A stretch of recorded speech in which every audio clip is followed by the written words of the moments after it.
We've seen him have games where you kind of squander this mid-game timing when you have to try and catch up from a poor laning phase. But then we also see what like Difference playing yesterday, where he has a good laning stage and just completely takes over the game. Yeah, I think they have good tools to make plays with their ultis coming online for sure. But on the other hand, I also see that from Yellow Submarine. I think draft is pretty even here in this game. Both of them have a fair shot. I do think the carry matchup is perhaps a little bit advantageous for Inner Circle. But on the other hand, Yellow Submarine have that big wombo combo going for them. So the question is really going to be, can they find the Dawnbreaker enough? Usually playing into Dawn lineups, you want to make sure that you find and go on her so she can't save the others. It would be very hard to just burst the Lifestealer with Chen and the Dawnbreaker nearby, or you know, anywhere on the map. That's the point, right? Global. You won't die. It can. I feel like it's kind of imperative for. I mean, obviously, obvious statement is obvious. Don't lose lanes. But I think Radiant in particular has to like not come out of the lanes losing. They have to have some kind of even playing field or advantage.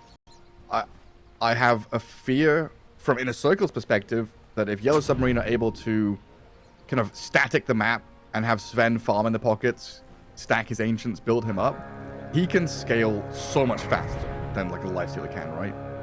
He can. There is a timing difference though, where Sven wants usually to get like 3 items before he really activates. He wants to get the Mask of Madness, Echo Saber, Blink, and maybe BKB as well, right? A lot of times that's what you're aiming for, and then he's really active. But Lifestealer can usually just get Radiance and then straight up run into enemy territory and just ask the question like, what do you do? And True. For the same reason that I said they don't have the best heroes against Storm, not having instant disables on the supports and whatnot, they are not very good at killing a Lifestealer if he does this. Good point. That's all in the future though. We've got a good 10-15 minutes of laning stage first. Storm against Ember in that mid lane. The classic Spirit Bros going at it. In fact, who comes out on top in this lane nowadays? I lose track of the back and forth with patches. Oh wow, if he keeps denying like that, then Dual Race is probably going to win this matchup. Very nice under tower denies by him there. Back to back. Overall, I think this matchup is pretty Storm favored now ever since Static Slide was introduced. A lot of matchups that previously were close became more and more Storm favored. And so far he's doing a great job with the CSing. And up at top, Sven ET. Looks like Hakoda just sitting back after being harassed quite a bit by this Hoodwink. Enormous Dawnbreaker trying to get the last hits that they can. But so far, looks like Bottega's not really too bothered on this Sven. Yeah, he's not really taking too much damage. The Elder Titan also got the D-Ward on small camp, so eventually he will get the pull and, importantly, the damage buff from hitting all those creeps. And our third and final lane down at bottom. Lifestealer, a little shredder, even like level 1, still does such an incredible amount of damage. Yeah, it's a strong spell. You do not want to underestimate the amount of damage you take from just Shredder coming out. I mean, even without armor reduction coming into play, it's already 125 physical damage dealt very, very rapidly. And then it reduces armor as well, which obviously turns that up even more. Super good with the Mars with that God's Rebuke. It looks like Chen, though, losing out a little bit on the small camp sentry ward battle. He did manage to sentry the large camp, so there's no pulls coming from that direction. And then Chen's going to send his little creep in towards mid lane to continue the domination of this Storm over the Ember Spirit. So it does leave Lifestealer kind of low HP and maybe a little isolated. Chen tries to do his best at trading out into this Snapfire and Mars. But like Snap and Mars are level 2 now, it's scary time. It is a bit scary. Flacco is doing the best he can non-stop auto-attacking though. Chen has 650 range, so even more range than a Pugna. He can very continuously deal some auto-attacks, but Mars kinda just shrugs it off. He's got the Bracer, he's got a lot of stats, the usual build we see. It's gonna make him quite durable as the Lotus spawns. And then every 20 seconds, just spamming Divine Favor on this Lifestealer to try and heal him up. So far, so good. A quiet laning stage. No first blood at runes. No bloody battles in lanes when we hit level 2. Mid lane, though, is starting to feel the pain. 20-9 against 11-2. Not a fair fight, let's be real. Flacco sent this Satyr Mindstealer to zap out the mana of Mirel, but Dual Ray still doing a very good job on his own. Yeah, for sure. Dual Race was already winning, and then it becomes worse for this poor Ember when the mana burn comes into spam. But it is coming at the cost of the safe lane of Radiant being a little bit weakened, not having the mana burn against the Mars. I think it could have been nice for him to keep it down there just to help Lifesteal's laning stage as well. But he's gonna at least control the water rune. Looks like Ember is getting help as well though. ET coming in to help him get the top rune. Yeah, he already bullied his Hoodwink away, sniped the courier, then guards the top water rune. So well done by Hakoda there, getting a few little victories on his wander from the top lane towards mid. Yeah, definitely a necessary recovery moment for the Ember Spirit. And first blood's going to happen though, down at bottom. Level 3 on the Mars and the Snapfire gets them the kill on Lifestealer. Good takedown. And this is what can happen when you put your attention towards a different lane as the Chen. You let them have all their mana for comboing like this, and getting a kill on Lifestealer is massive. Dire's structures are fortified. What is it? Double brace the Blades of Attack Mars. It was a pretty big fella. Yeah, every single God's Rebuke already hurts a lot, but then you add the minus armor first. I mean, you see that damage. One God's Rebuke does so much, but its Snapfire comes in to lose better first. Infernal's fighting back on his own. Flacco's going to come across, and Seosh went to grab the bounty rune and then dewards the small camp again. Minute 5, making sure there's no small camp access for this Chen whatsoever. Hoodwink and Dawnbreaker, meanwhile, managed to get that kill on Elder Titan up top, so finding an opportunity. This is, again, a very high kill potential lane. Hoodwink usually brings a lot of kill threat. Koda is immediately back, full HP. This mid play, Radiant have scanned it. Snapfire has been off map for a good minute. And that is not acceptable. Storm Spirit fully understands that something's not quite right. Even brought the Hoodwink across to try and counteract any plays there. But yeah, Yellow Submarine looking for the kill on Storm pre-level 6. Doesn't come. Dual Rays now has his ultimate, so much more challenging to make a random move into mid. So instead, Snapfire will go back to stacking. And it looks like Radiant are bringing numbers in here to guard the 6-minute rune, and maybe even a little shove on this mid-tier 1 tower with the Chen creeps. Seir has to be careful not to overextend against the Storm. He might just jump him. He's gonna go for the Ember instead. More of a poke than a real attempt to kill him. And we always see this chain gang Ember Spirit now, right? Yeah, it's standard. The chain gang is really, really nice for catching people, especially from far away. People have learned and adapted to the playstyle that we talked a little bit about yesterday, how you just send in a Remnant and the Remnant chains is so funny still. Yeah, it can a lot of times save you a bit of mana too, because you send... Oh, the Golem gang is here. Dropping shards on you. Kill for the Hoodwink. The double golems come into play, now swinging down into action in the bottom lane where the Mars has already been set up on Infernal. Down he goes, quick action here out of Inner Circle, exactly what we wanted to see. Yeah, and a stomp on the other side is going to secure the Wisdom Rune for Hakoda. Nice. Not going to allow Dawnbreaker to get close enough. He's going to die for it, but yeah, very important there. They don't allow the 2 Wisdom Shrine take by Inner Circle. Get something for it. Yeah, it's I mean, this is Inner Circle doing what we saw yesterday. Esports was taking the double Wisdom Rune against them. So now Inner Circle are trying to be more active about those rune plays. But it's a 1-for-1 in the end. Yeah, you get dominated by something, next day use the exact same tactics against your opponents. It's good, adapting and learning from what's happening. You need to react in tournaments. Whoa!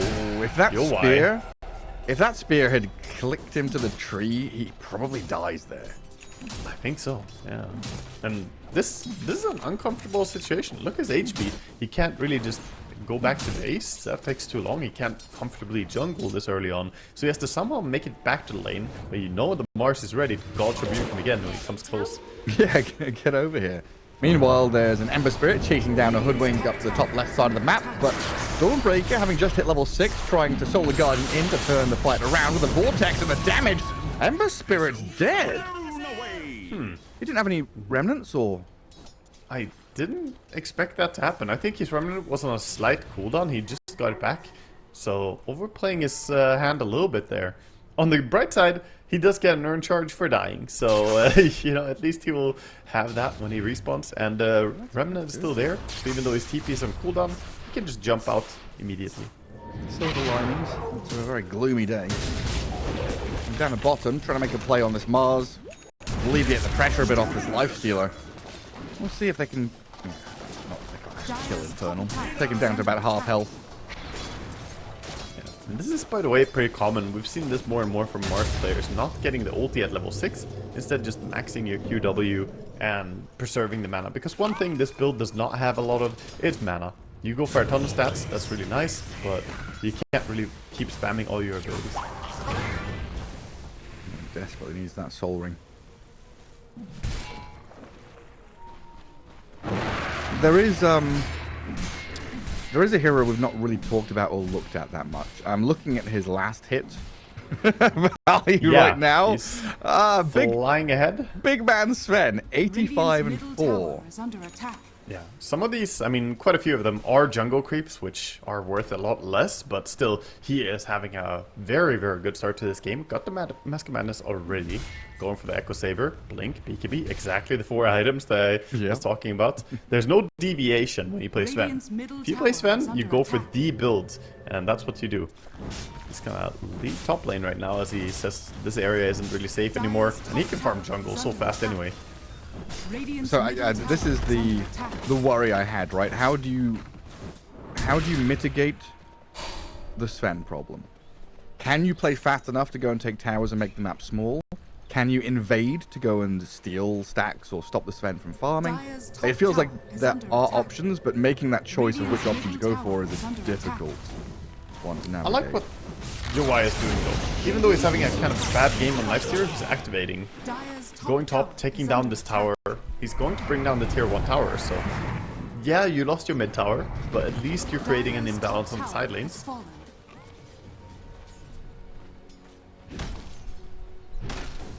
And that kind of forces someone to be up there, right? Like if Dawnbreaker is just permanently pushing that wave, Sven or someone has to be there to gather up the farm, which means they're not farming Ancients. Yeah, eventually you probably just pick that farm with, you know, whoever is free and available at the time. Sven might be wanting to gravitate towards the Ancients, like you mentioned. Oh, hold up. Mars being targeted. Trying to TP.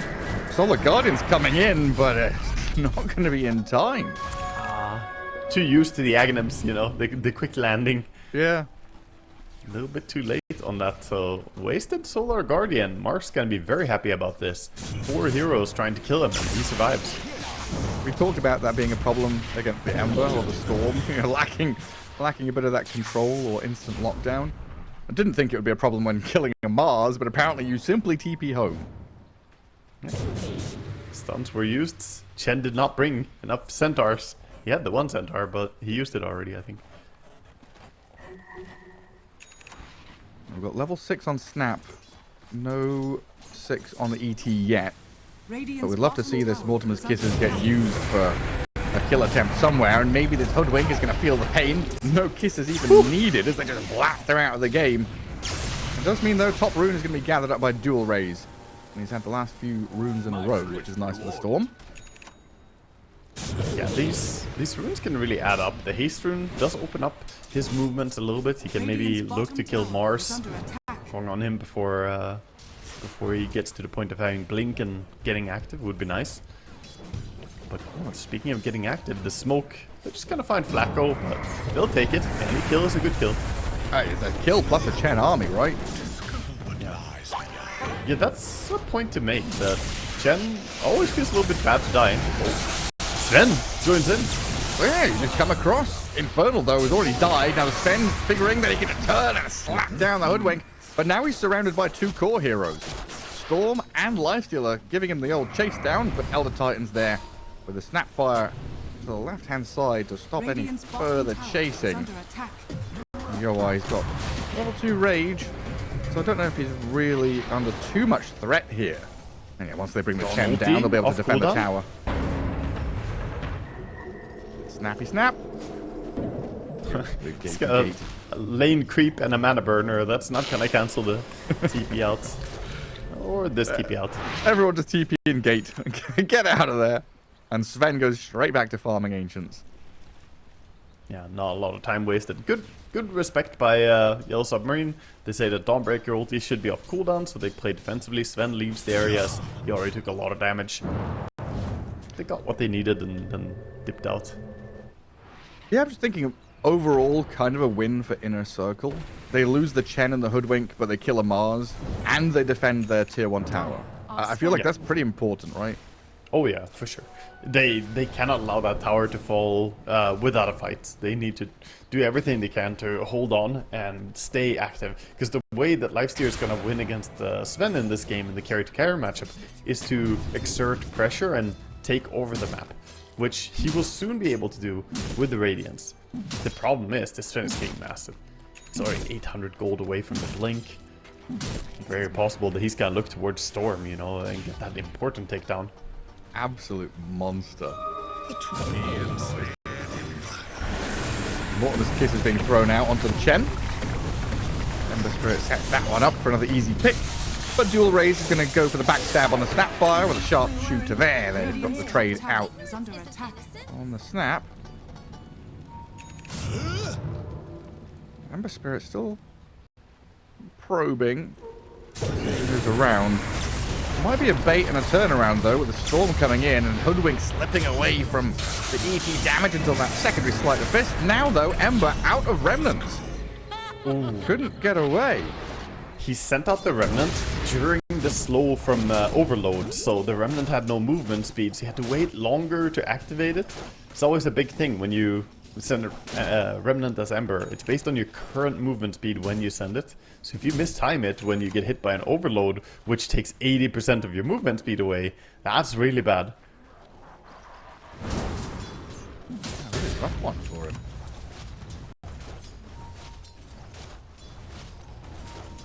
Oh, yeah, he's 3-2-1, so not having a tragic game. Just doesn't feel like a comfortable one for the Ember. But a lot of this is him needing to make space. He did already kill that tier 1 tower mid as well, so he's definitely doing a good job in that regard. Giving Sven all the time in the world to get his big items. Yeah, I mean, he's leading the way a lot on the Ember, and he's going to do it again as they're playing behind him. But this is a really scary moment now. With all the blinks, you just lose your Storm immediately. Blink Arena, Blink Stormhammer, Ember has a ton of maneuverability, so now I mean, for the next 5-10 minutes or so, Yellow Submarine's going to try and run the map. Is Lifesteal getting his Radiance now? Yeah, this is the Radiance timing when you can start pressuring, but you already started losing your mid. It's not a good spot to be. Looks like they are respecting the Storm respawn time. Don't really want to go straight for a tier 1 tower. Move on bottom though. Flacco shows himself. Gets dewarded and likely killed. He'll try and Hand of God and bring his Chen army in. Mars and ET. I mean, the fact that this tier 1 tower is still alive is a red flag for Yellow Submarine. They do not want to go diving a Chen like this, as Infernal's going to find out the hard way, it looks like. ET throws the splitter down. Chen is going to get found. In comes the Solar Guardian, though, to turn around on Infernal and kill the Mars. Hoodwink going to sharpshooter forward, try and see who they can find in the back lines, and Dual Raise spots the 2 supports. Zipping over Hakoda, trying to finish off this Elder Titan. They'll do it with another zip forward. Dual Raise once more. He's a hungry fella. Storm Spirit. He's on the Snapfire, and they've dived deep to get a double kill. God damn, Dual Raise making some plays happen here. Very good Infinite stuff from mana. him. Yeah, Soul Ring does a lot of carrying for his mana pool there. And this is the timing that they can hit, where Storm gets active with a Lifestealer who has Radiance. I think despite us seeing how big this Sven is, it's also worth noting that Sven can't really fight safely into the possible Dawn ultis. So you always have to go on Dawn first, essentially. And Sven can't fight without ulti, right? I feel like that's a really big factor here. That you're talking about Lifestealer can just go and innately go and pressure right with these items. Doesn't need any cooldowns, doesn't care anything. His body will do the work. And in some regards, Storm is the same. Just mana pool is all he relies on. So Yellow Submarine, when they go in, they burst, they use these big cooldowns. Yes, it looks scary, but then they leave themselves susceptible to that. I mean, like, Hoodwink is just going to get obliterated mid without Sven ulti, of course. But kills like that are important because you're not spending long cooldowns and you can exert map pressure at the same time. Yeah, I think they really want to take away not only the ancient area, but that tier 1 top tower. They could honestly just go back to it right now. I think Sven is considering it.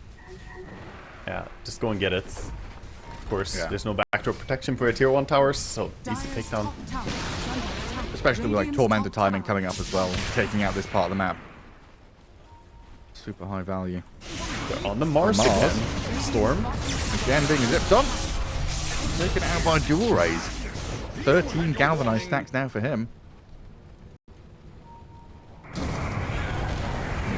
What's happening up at the Ancients area? Dawnbreaker's walked into this, trying to retake control of a spot which is entirely inhabited by Yellow Submarine members. Yeah, I'm not sure really why he would go to that area, because they just lost the top tier 1. Sven already showed himself there, and then they go on the Mars down bottom. So this is a very greedy play by Norma. He does get punished. And despite him dying there, he's still the second most farmed in the entire game. So he's been doing a good job keeping up. I guess the only rationalization I can think is Norma thought they would all TP bot to defend the Mars, but that did not happen. Yeah, maybe that was the read. Of course, it's difficult sometimes when you play these games. You don't have the perfect information. Interesting back and forth down there between Ember and Hoodwink, and Stormer shows up. Yellow Submarine gonna bring the reinforcements to guard this ancient area. But a zip onto Snapfire is gonna get the Storm Spirit an opportunity here with the Chen and Hoodwink to take down the Snap. Now Infernal jumps in. Spear on Storm with the Sven going over the top. The chain stuns and the sleep. Is the damage good enough? The root is there and they get the kill. Dual rays down, killing spree taken. Flacco follows as the Sven clears up. That's so rough, man. Storm getting caught, and there was only 20 seconds cooldown on the Dawnbreaker ulti. Not having the save available is the difference maker right there. If he had it, they would definitely not have been able to burst the Storm like this. So they bite back. Very back and forth game here. Really close between these two teams.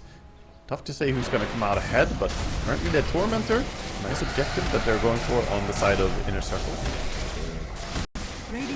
So Who's going far, to get the shot? so far, like through my eyes, it's just whoever goes first comes out on top. If the Storm zips on someone, they die. If the Sven jumps on someone, they die. So much is like reliant on getting that info, Hoodwink scouting, ET Spirit scouting, Ember Spirit running in, just balls deep and hunting people.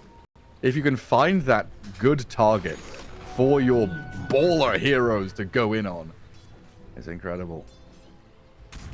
Yeah, to a large degree, that is how it plays out. But I also think the skirmishy nature of this game is important to note. They are basically forcing cooldowns here and there, and then taking the big fights, right? What Yellow Submarine are doing is pretty structured in a chaotic way.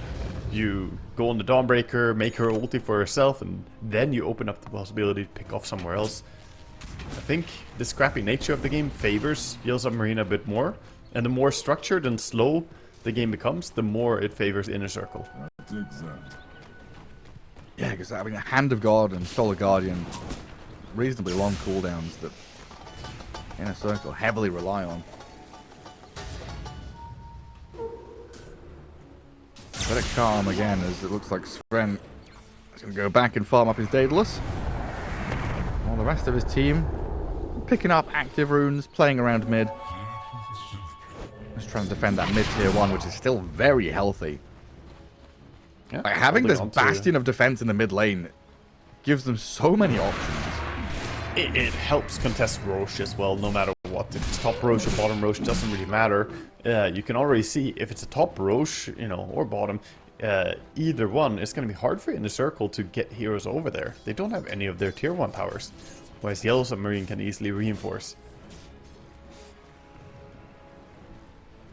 And it's not what you'd usually expect, right? With a Chen on the map, life stealer, you'd kind of think, okay, that pressure is going to build, towers are going to fall.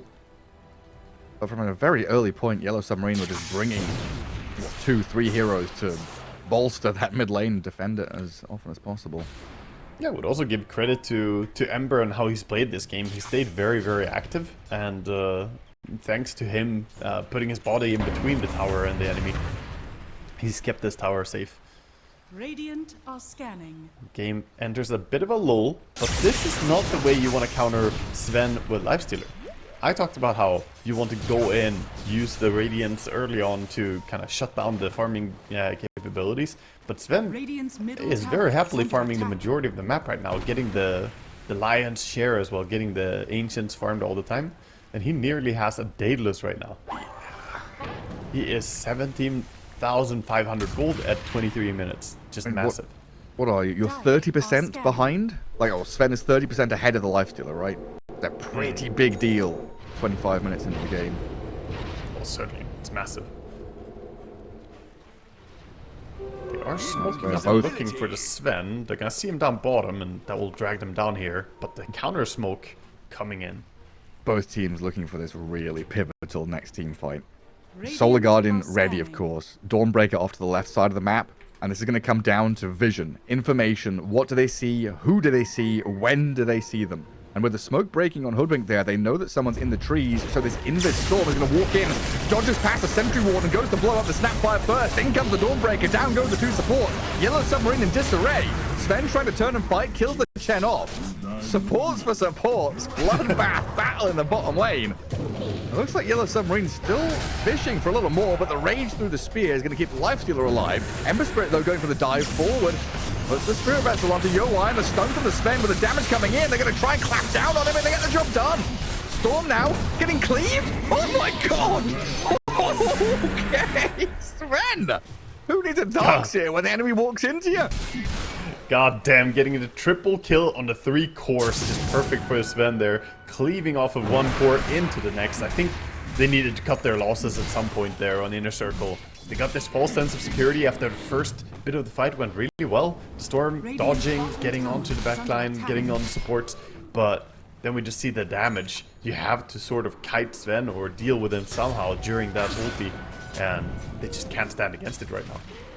No assault cure as yet on the Lifestealer. He doesn't have nearly the farm to stand toe to toe. Radiant's middle tower is under attack.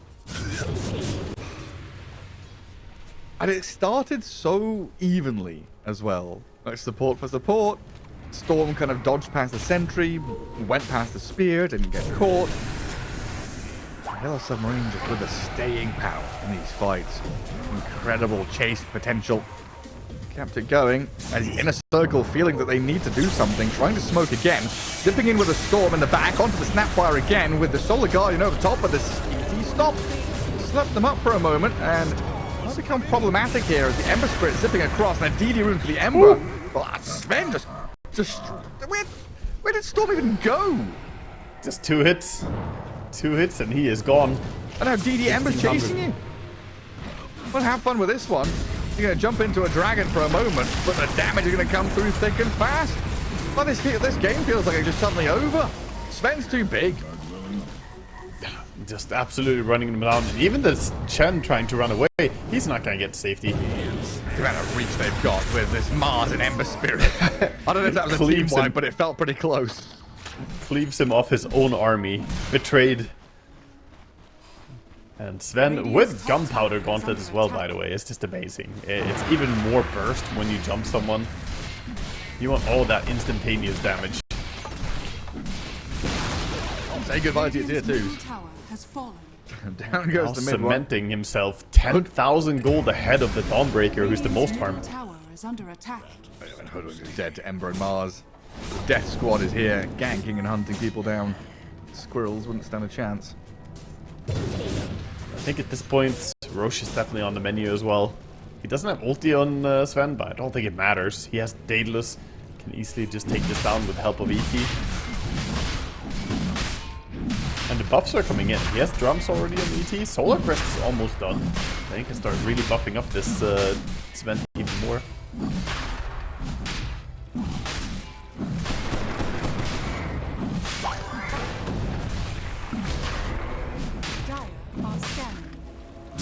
I think the difficult part as well is that Sven does so much damage so quick that the saves of the Inner Circle are now ineffective.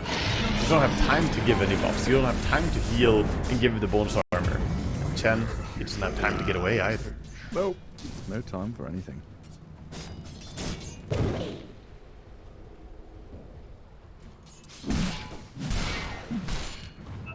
jeez.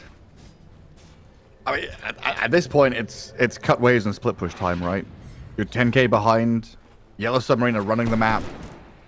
You need some room, some space, but it means like Dawnbreaker and Storm are both inhabiting the same corner of the map.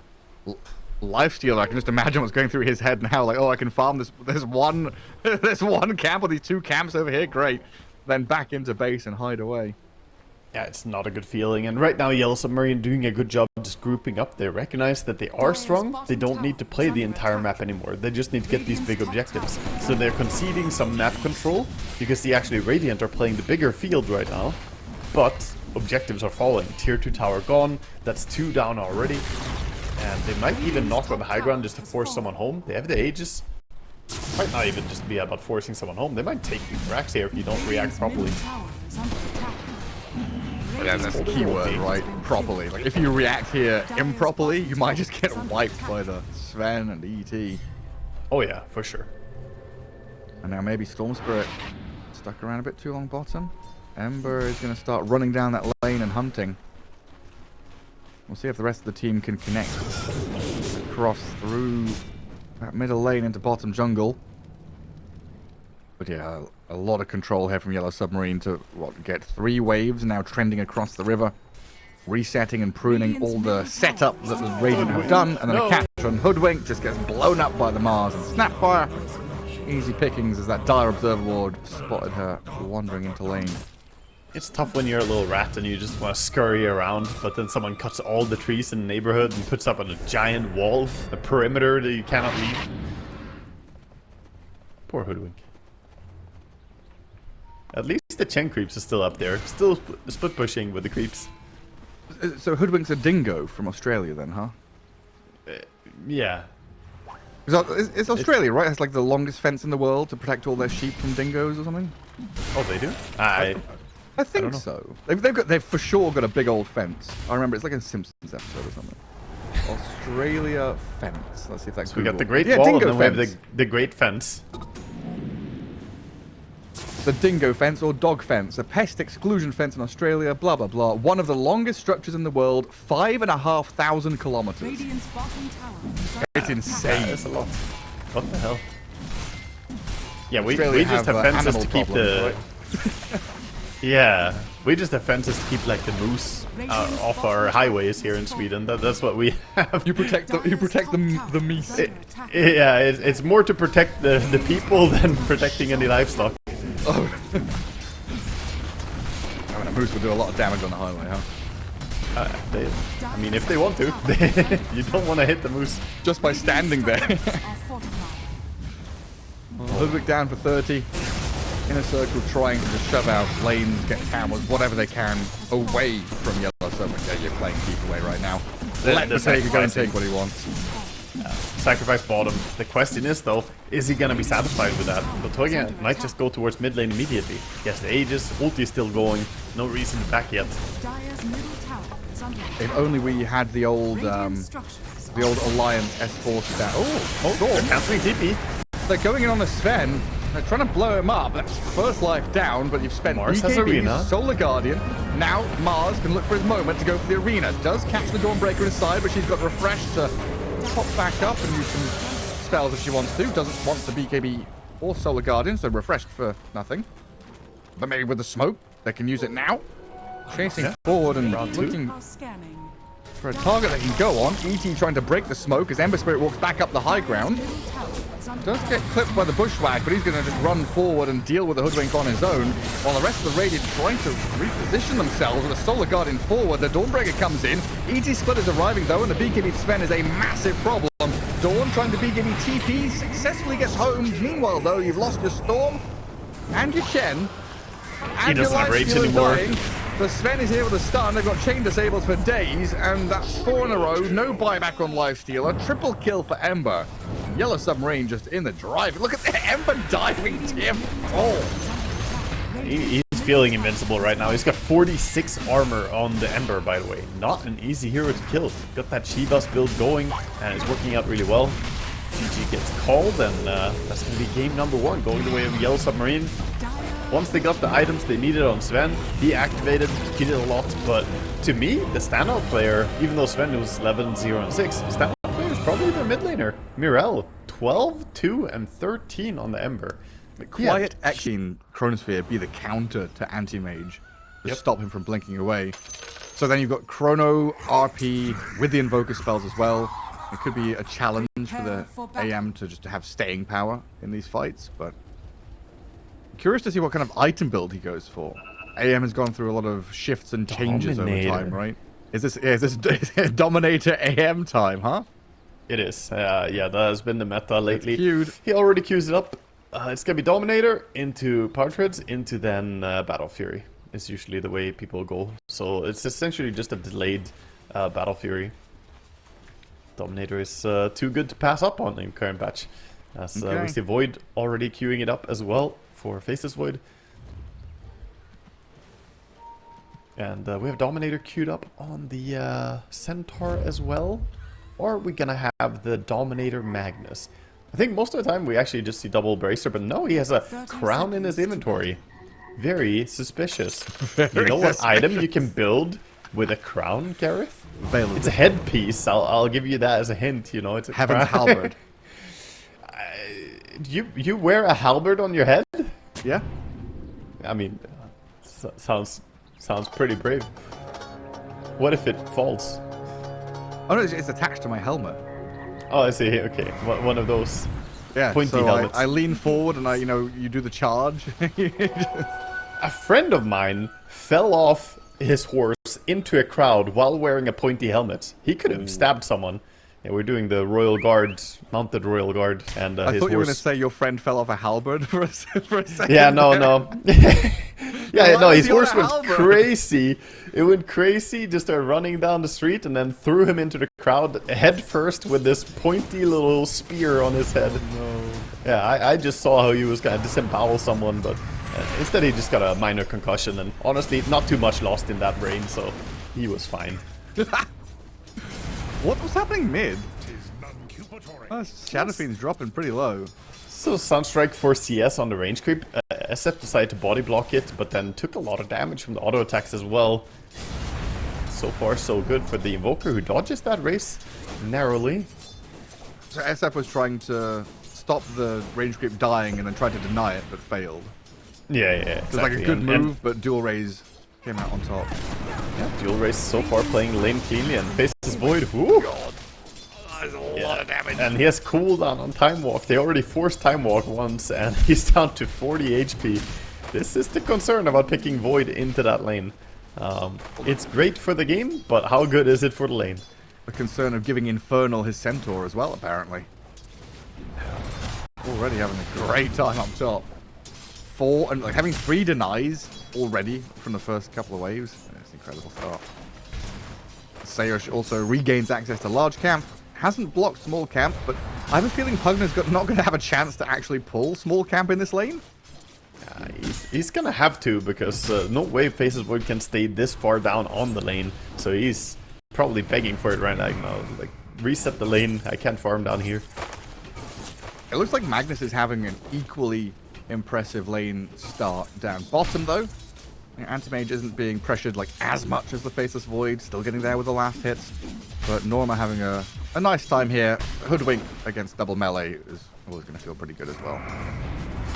Yeah, Fernand has a shooting range for his crossbow, just non-stop auto-attacking into his heroes, and Hakoda definitely has to bring plenty of regen. We already see him with a salve in his backpack. This is usually what you need to do as Elder Titan, just take the attention away from your carry. I wonder what the name of that weapon would actually be. Because it's a loot turned into a crossbow, right? So is it a loot cross, or a bow loot, or a... I'm not sure, but definitely some form of bard class coming in here. Or is it actually a ballista and not a crossbow? Because it is so large comparative to her body. That's true. Maybe it's a rodent-sized ballista. Yeah. Well, Lotus Pool about to spawn it up. Elder Titan already in position there. Himself and his spirit. Lane is working out pretty well for the Anti-Mage so far. Good amount of last hits, has a lot of magic charges as well. Coda, again, trying to be the center of attention. Yeah, tanks a few of the spells, which means anti-mage isn't going to have to. And then AM already has 12 wand charges down this lane, so is pretty comfy down there. As we see the Faceless Void get gapped up top, there is a pretty substantial difference now between Centaur and the Void. Yeah, Centaur is asserting his dominance on the lane. Definitely the one who will be winning out most of these CS.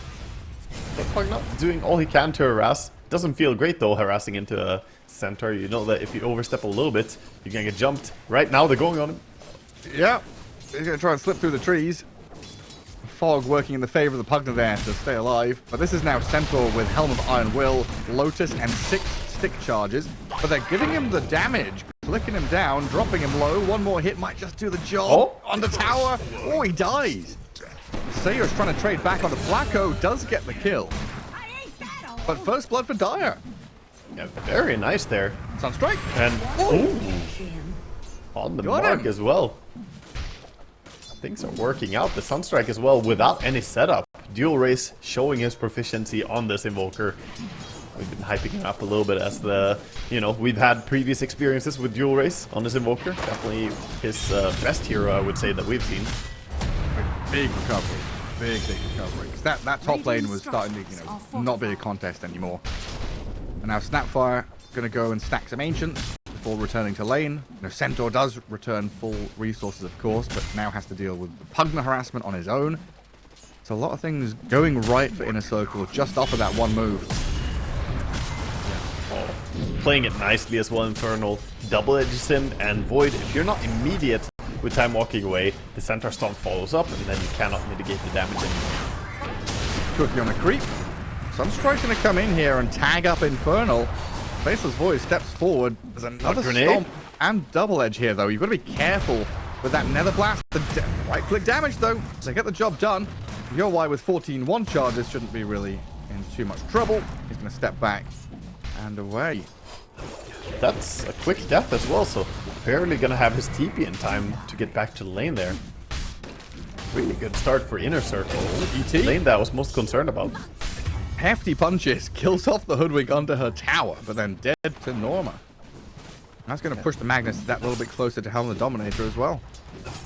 He will take that trade any day though, as an ET, just diving in, getting a kill, 1v2ing a bit.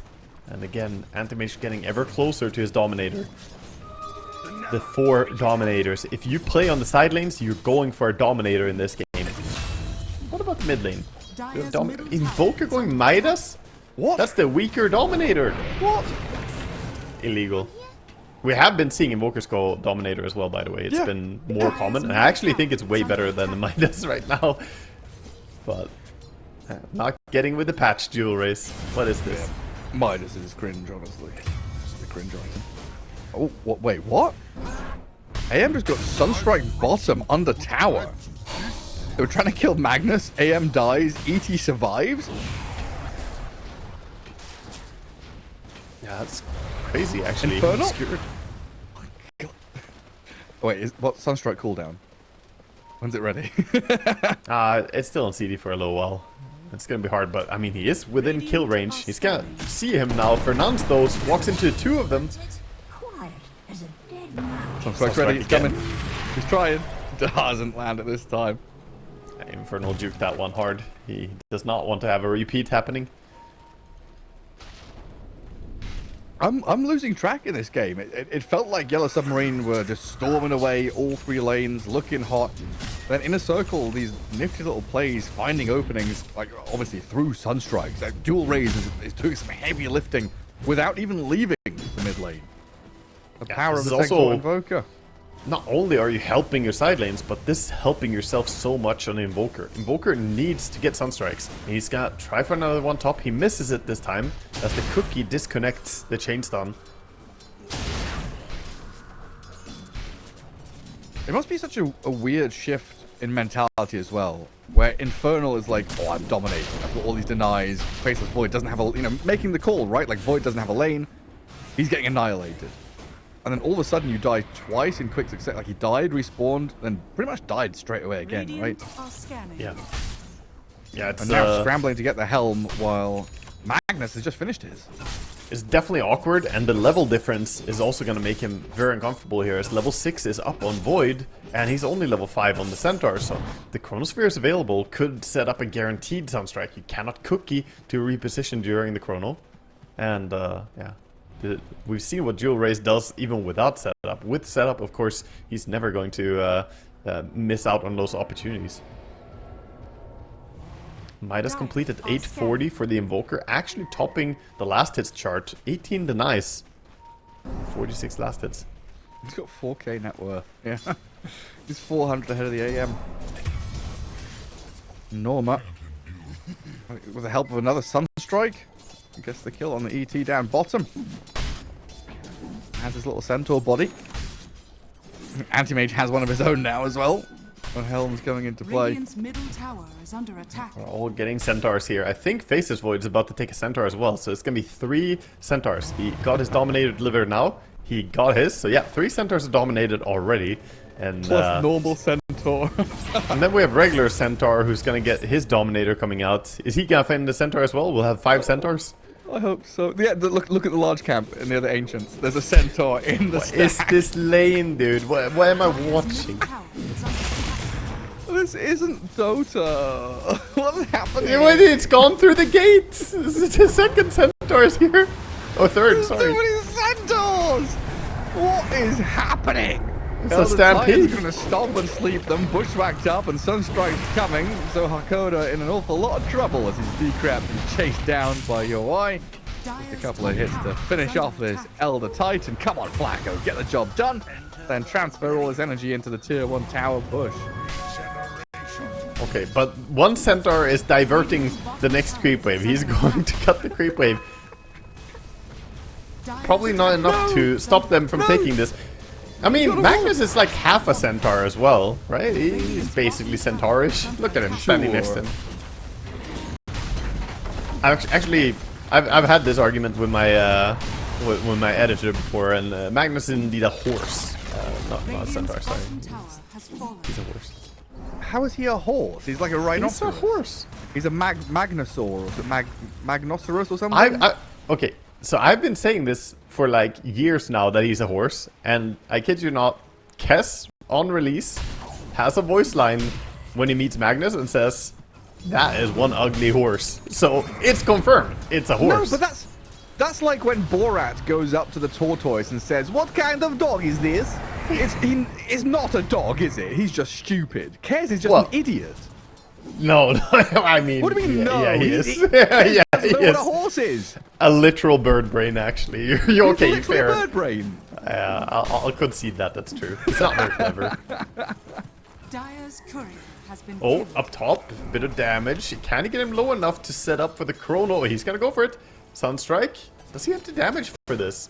Bushwhack is there. Dire's top that tower is again. under attack. They're finding these kills. Sunstrike has been all over the map. There is no shade. Sorry, I'm reading Magnus lore, Bounty. and he is a Say Magnosaurus. he's a horse. He's a Magnosaurus. That's a made-up creature. What? What do you mean it's a made-up creature? When have you ever ran into a Magnosaurus? It sounds silly even. When have you ever run into a talking, walking squirrel with a freaking loot crossbow or a shadow fiend getting fed a cookie to jump across the river and escape from a sharp-shooting rodent? I mean, that's actually a Ratatusker, and it's a common Norse mythology. We have them all the time. The lesser spotted hoodwink. The Ratatuska is gonna come and get you.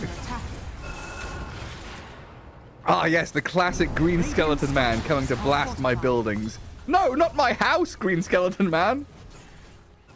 I love it when my house shoots rocks at intruders. Yeah, well, I'm taking everything super realistic now. No, you've switched. You've turned on the switch. Everything's real. It is canon. It is true. It's real. Also, Centaur has taken his own Centaur now. It took him a while, but he finally has the correct creep. I'll try and keep updated on how many Centaurs we have. We've actually shifted over to Wolf, Ogre, Centaur, and Centaur. Radiant are scanning. I'm on Team Centaur. I think this wolf meta is just it's just not good for the economy. No. Dire's top tower has fallen. Also, Oh, it's funny tower seeing down? just multiple centaurs running at someone because you know the chain stun is coming. Yeah, it brings me It's back hard to the to old take the game darts. serious the moment we see these dominators, man. It derails entirely. It's just not real. This isn't reality. But it's reminiscent of the Darkseer helm time, or Enigma helm, where you're able to actually combo up yourself with a nice little creep. Yeah. And never forget IO helm as well. Yeah, IO, another one who really enjoys having it. RC, of course. And it was always so funny when we had these like Helm versus Ench versus Chen battles. You're just when like you dominating trade him. the creep back and forth over and over again.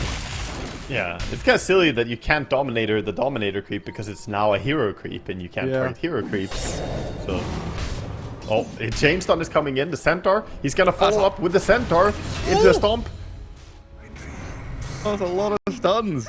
Stomp into ET stomp. Actually, they have 3 stomps. Insane. Echo stomp is also a stomp. Do they have different names? Oh, they do. They Hoof do. Stomp, Hoof. War Stomp, and Echo Stomp. Echo stomp. They have all the stomps, man. It's like we're bringing the blasts back. Kothel Blast, Pugna Blast, Invoker Blast. There we go. All the blasts and all the stomps. Still, 15 minutes in, pretty dead even game by all the metrics. Kills, net worth. I think, Very close between these two teams. to me, that favors Dire, though. If the game just stays even. Radiant, I think, need to run away with it. I think they need to activate and do a lot of things. For sure, the Anti-Mage is getting close to his Battle Fury, and that will ramp up his farm speed.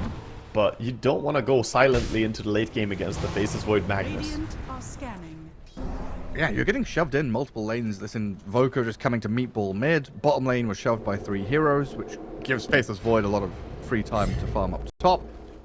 So yeah, definitely the feeling there of inevitability that Yellow Submarine have to make a move.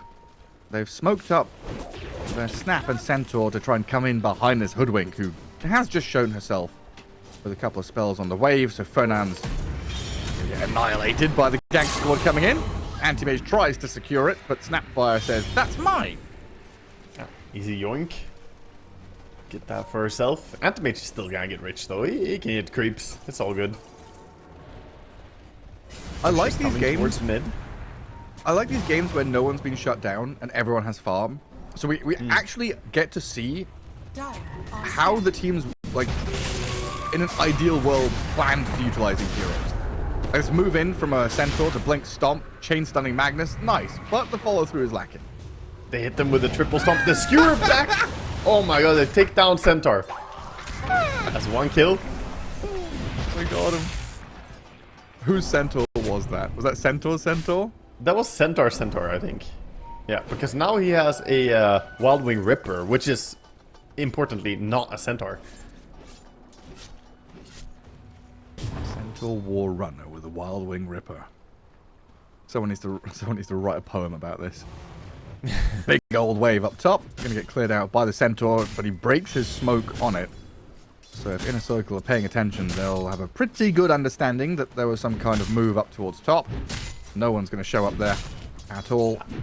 They're playing safe areas. Invoker is just tucking away. He's working on the Cataclysm. He is already 1,000 gold away from the Aghanim Scepter completion. And once he has that, RP or Faceless Void ulti, both of them are going to be great setups.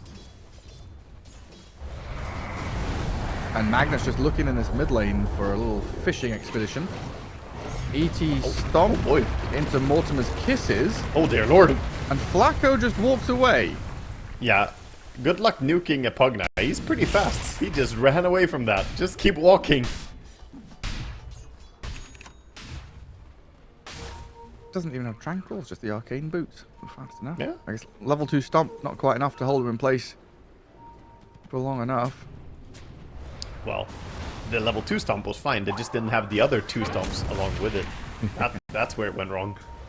The multi-stomp was not Oh, acceptable. a skewer back. Gonna pull the ET out of position. Chain stun him. A lot of nuke damage. I mean, their burst is crazy, by the way. Hoodwink with the Cataclysm soon to follow as well. You will absolutely see them just burst 100-0 any hero they catch. Wolf in danger. Wolf in danger. Magnus blinks forward. Lycan down. You see the sneaky observer and sentry ward on the high ground though? They should recheck this cliff. So Radiant put a new sentry and ward there, but didn't kill the old sentry from Dire. So Dire can't actually see that there's an evision up there. That's my favorite just thing in games to throw a get pissed Pugna off ward at. or something. Yeah. Oh boy. He'll realize now as he gets blinked in Fog of War. How did they saw me? Magnus, RP into Cataclysm. Looking to blow up this Centaur, but Infernal apparently with a Stampede and Essence Ring, they need the Chrono to finish him. Tornado through the Chrono to do the last bit of damage. Dual Rays will grab it up for himself. Snapfire got hit by like 2 or 3 Sunstrikes there on the back. It didn't even have any setup on him, but there were just so many heroes clumped up that he couldn't juke all the Sunstrikes. Still not the perfect combo that we expect Dire to possibly get off. Just a 1-hero execution with all those resources expended. RP, Chrono, Cataclysm on cooldown now. Radiant finding a lot of time with this. Are Radiant ready to go and use this moment to... Oh, mid lane, they've got the catch on Shadow Fiend. Skewer back, but SF returns fire with a Requiem, and the kiss is landing onto Norma. Unlikely to kill him, thanks to the life drain coming in. Faceless Void going to jump forward to finish off the Elder Titan now. As ET came to save the SF. Dire Vision also sees the AM arriving from the northwestern side, so it looks like the answer was yes, Yellow Submarine were comfortable to try and make a play, and will continue to do so with all those Dire ultis down. But it's still a good sign that Inner Circle are able to poke back, get catches. Centaur jumps in off this Invoker, but doesn't have the follow-through ready to help him out with damage. And we've got this constant Magnus just skewering and fishing people back into really awkward positions. Yeah. Finds himself a region for his efforts as well, so he's gonna stay relevant and able to defend. We see a lot of effort there to defend the mid tier 1 tower. Same thing we saw in the previous game, honestly. Just holding on to your mid tower, very important.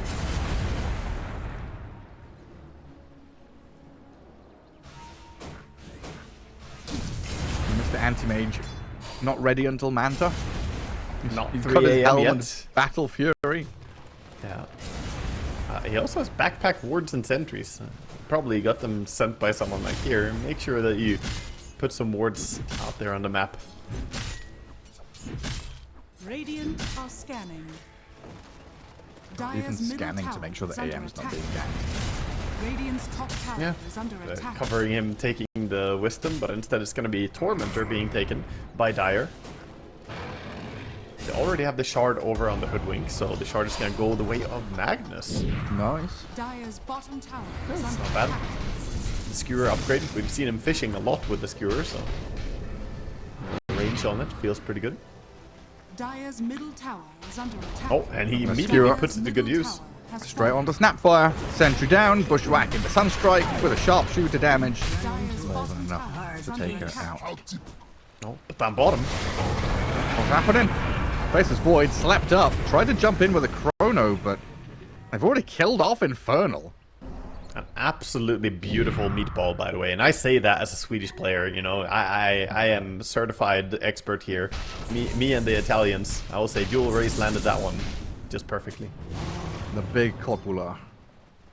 Yeah, shit, pull up. You gotta say the shit. Was it a sh? Yeah, it's a soft K. We have those. I disagree with that. Shit. I feel stupid now. I've been pronouncing it as a K my entire life. Well, there's a lot of those. You know, it's a confusing language sometimes. Yeah, it's like in German, I'll never understand why they've got so many S's and then refuse to pronounce S as S. Right. It's like at the start of a word, an S is actually a Z. Also, Yeah. Z has a T in it. Yay! Confusing. Then they have the double S's as well. I don't know what they're called. The different letter. That's a B. That's a D. It was one of the funniest things when people like move to Germany for the first time and they're like, oh, is Centaur just dying to Meteor out invoked with the ice wall there. A couple of centaurs arrive from the helm creeps. Now Elder Titan is being taken down. Dual razors popping off. Yeah, and they're shoving in the lane already. Norma bringing the creeps over, so this is going to be a tier 2 tower falling pretty shortly. As they don't want to fight into the Aegis. We see Yellow Submarine split pushing the map. AM does have his Mantis style, 23 minutes. Decent timing, all things considered. Radiant's bottom tower is under attack. The hunt is on. Radiant structures are They're looking for him. AM's kill line may as well be 0-0-0 right now. He is going to evade the bushwhack, steps northwards to get away from it. Well done. But dual raise, he's thinking about continuing. It's just hard without RP or Chrono, right? They have both the abilities ready, but none of the heroes are chasing the anti-mage right now. So Invoker can't find the kill when the bushwhack misses. If the bushwhack connected, that would have been a quick Cataclysm into combo. He dies. But instead, AM now is able to drag waves from behind the tower, bring them into jungle so he can farm more effectively. Radiant's bottom tower has fallen. Dire are running this game, looking very good with the fights they're taking. And 3k lead isn't much to write home about though, and it feels like the map space isn't fully there for them. Yeah, I think they're just happy progressing towards that 8 game. Once we see all the refreshers coming out, the question is which team has the more impressive refresher team? And I think it's Dire. Oh, they're going. Hold up. Counter initiation. Jump on the Invoker with the Requiem and the Raises. They've got the big kill. Dual Raise dead. Now Norma, can they chase down the Magnus? Tumbles over. And Hakoda, did he just get chronoed? Yeah, solo chronoed to the mid lane. ET killed by UI, but the Dire are on the run, trying to hide. Infernal will not land the stomp. SF and AM both blinking forward, trying to hunt this Pugna down, and Botega's there with some nice body blocks, but Morel misses a few raises. Doesn't really matter in the end, as the AM proves he's got more than enough damage. All this thanks to the one sentry placed by Hakoda down bottom. He saw the Invoker as they were setting up for the kill attempt bottom. Instead they get the jump on the Invoker and turn everything around. And still, RP and Chrono both used as well. Sure, Void got a kill, but that was not what they wanted. No, absolutely not. Pretty big hold there. Now SF and AM able to go and impose themselves on the map. We're looking at SF with a fresh BKB, Requiem in 40. And you've been saying that this anti-mage is very difficult to pick off and kill, but the Centaur a little easier as UI and Fernand gather up their forces down south. Yeah, we see the value of the Hunter's Boomerang as well. Very good for hunting Centaurs. 25% increased damage. Take that. Once you're dealing with those heroes with massive HP pools like Centaur, any percentage damage increase is amazing. And he did opt to go for a heart on Centaur over something like, I don't know, a Crimson or a BKB or something else. It does make him pretty straightforward to deal with, I think. It protects against the Cataclysm. I guess that's his reasoning. Like, the only way to block damage from Cataclysm is to have more HP. Just raw health. Yeah, as much HP as possible. That's the solution to pure. I know the conversation happened a while ago, but my brain is still ticking over. It's funny when people move to Germany, they see all the street signs and they're like, oh yes, I'm going to go to Morris Stream. And it's like, yeah, that's Strasse. It's not a B, it's a double S. Yep, yeah, exactly.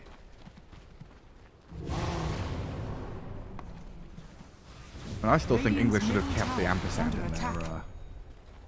in their alphabet. I'm very upset we removed that for literally no reason. Once we're on the topic of, you know, letters and pointless stuff, I will also say I have a frustration with the English language calling it a W. It's not a W, it's a double V. And in Swedish we call it a double V. You know? Yeah, I mean, in most languages you do. Yeah. Why is it W? It wouldn't look like that. It would be, you know, rounded. Radiant's top tower Makes no sense. SMH. Usually with that kind of stuff, I blame the French, but I'm not sure who's. No, like legitimately, a lot of English's like fuck ups and weird stuff is because we were controlled by the French, like aristocracy for a long time.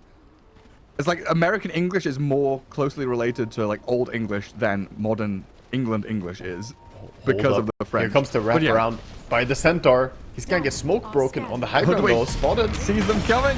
Does get blown up, but this now gives all the info in the world to the rest of the Dire. They're going to stick around and maybe look for the continuation. UI goes up against Sayush. Snapfire quickly forward. Stuns the faceless Void. What's the follow-through now? Hakoda's coming in from the right-hand side. AM from the south. They're just trying to get more information and guard this Wisdom Shrine. But the Snapfire's dying. Requiem's going to come in, but the BKB's there for the Void. Chrono onto 2 cores and the Cataclysm as well. They'll blow up the SF. Centaur's in trouble. AM's going to come in, but he's skewered across into the RP. The damage to the Meatball, plenty out of Inner Circle to annihilate Yellow Submarine and give Dual Rays an ultra kill. Oh my god, that was so beautiful. Not only did a Chrono double Cataclysm, at the same time the Invoker set up with a Cold Snap to Cataclysm on the ET over to the side. That Cataclysm cleaned up. You see the damage done. It's all the pulse 1 and pulse 2. 4,500 damage from the Invoker, 6,500 from the Face's Void. Impressive amount of smacking he did there on the Face's Void, actually. Yeah, some big damage, and that's the strength of this one. This big old wombo combo. Inner Circle getting the full execution we've been waiting for. 30 minutes. That's what they've been ramping up towards. And they deliver it beautifully. Now 11k lead, killing a tier 3, getting ready to press in to finish off some barracks. And we're waiting for this AM and Shadow Fiend to really have impact. They farmed, they've got some key items, but so far it's been kind of challenging to, outside of that Invoker kill bottom, it's been challenging to find these core kills. Yeah, honestly, their lineup is just a little bit weird. I didn't think that this was the best Anti-Mage game so far. He's 1, 2, and 2. We just haven't seen him do all that much. He kind of needs to get to the point of Abyssal, and that's a long way away. He's still working on his Butterfly, but the bad news for him is MKB is already being delivered for the Face's Void. Or, well, it's not being delivered. His courier died, but it would have been delivered. He's got 2,800 gold to go towards his next item. Radiant's top tower. BKBs are such a big problem for Radiant. Yes. But in that fight, in an ideal world for Yellow Submarine, they blink stomp the Faceless Void with Centaur, and they blink Requiem with Shadow Fiend. They tried to do it, but Faceless Void found a moment to press BKB, which meant that entire move not only failed, but you also put yourselves through the blink daggers into an over-aggressive position, which allows you to get double Chrono Cataclysm. This like window of opportunity for the Radiant is really hard. It is. The positioning hold was really good by the side of Inner Circle, though, because they have the Magnus sitting in the tree line, so they say, almost dangling the Face's Void, like, yeah, you want to go on him? We'll just slam an RP on you as well. Again, quality meatballs coming out from the meatball factory of Dual Race. And AM didn't even want to go toe-to-toe with him, respecting whoever sat behind. Yeah, he didn't have much vision, kind of scary as some vision in the enemy jungle, but has no clue where the rest of the heroes are. And like you mentioned, the BKBs are a problem, and we will head to late game. There will be refreshers in this game. You can already sort of feel it, the vibe. Either Yellow Submarine will lose early, or we're heading late game, and there will be mass refreshers, double BKBs. And the dire spells are so refresher friendly. The wombo combos, double Kata, RP, Chrono. So this smoke move, vitally important, but it has been rustled a little bit with that dire scan. SF needs to make a lot happen with this Hex. He has a Hex ready. It's a really good tool for picking someone off. Flacco leading out, walks into Snapfire, smoke's breaking, dust used to see through the Glimmer Cape, Snapfire dead. Centaur was considering the jump, but it's a difficult choice to make. So Sunstrike into the Roche Pit to scout things out, while Shadow Fiend does blink Hex. The Force Staff drift away, Faceless Void being saved for a moment. The damage isn't fast enough, so Yoi turns with the Chrono, annihilating Bottega, turns onto the Centaur, a double kill for Dual Rays, and Shadow Fiend is annihilated. That was optimistic. They had to be so fast about that execution. They saw a moment to try and go, but it's just too difficult. If you don't catch the Magnus, he will RP. If you don't catch the Void, he's got a Chrono. You have to stop everyone from the counter initiation.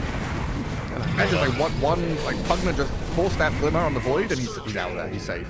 Yeah. Radiant's middle barracks. Yeah, quick saves. That's also the good point that, Flacco is not to be ignored in this game. Pugna is amazing at keeping people alive through these bursts. if it was hard already, now you've got a Lincoln Sphere on the Faceless Void, so even more challenging, if not impossible, to make those kind of plays now. It's a smart Lincoln Sphere too. There are not many things that are blocked by it right here. In this game, there's only the double edge, the Hex, and the Mana Void at this point, right?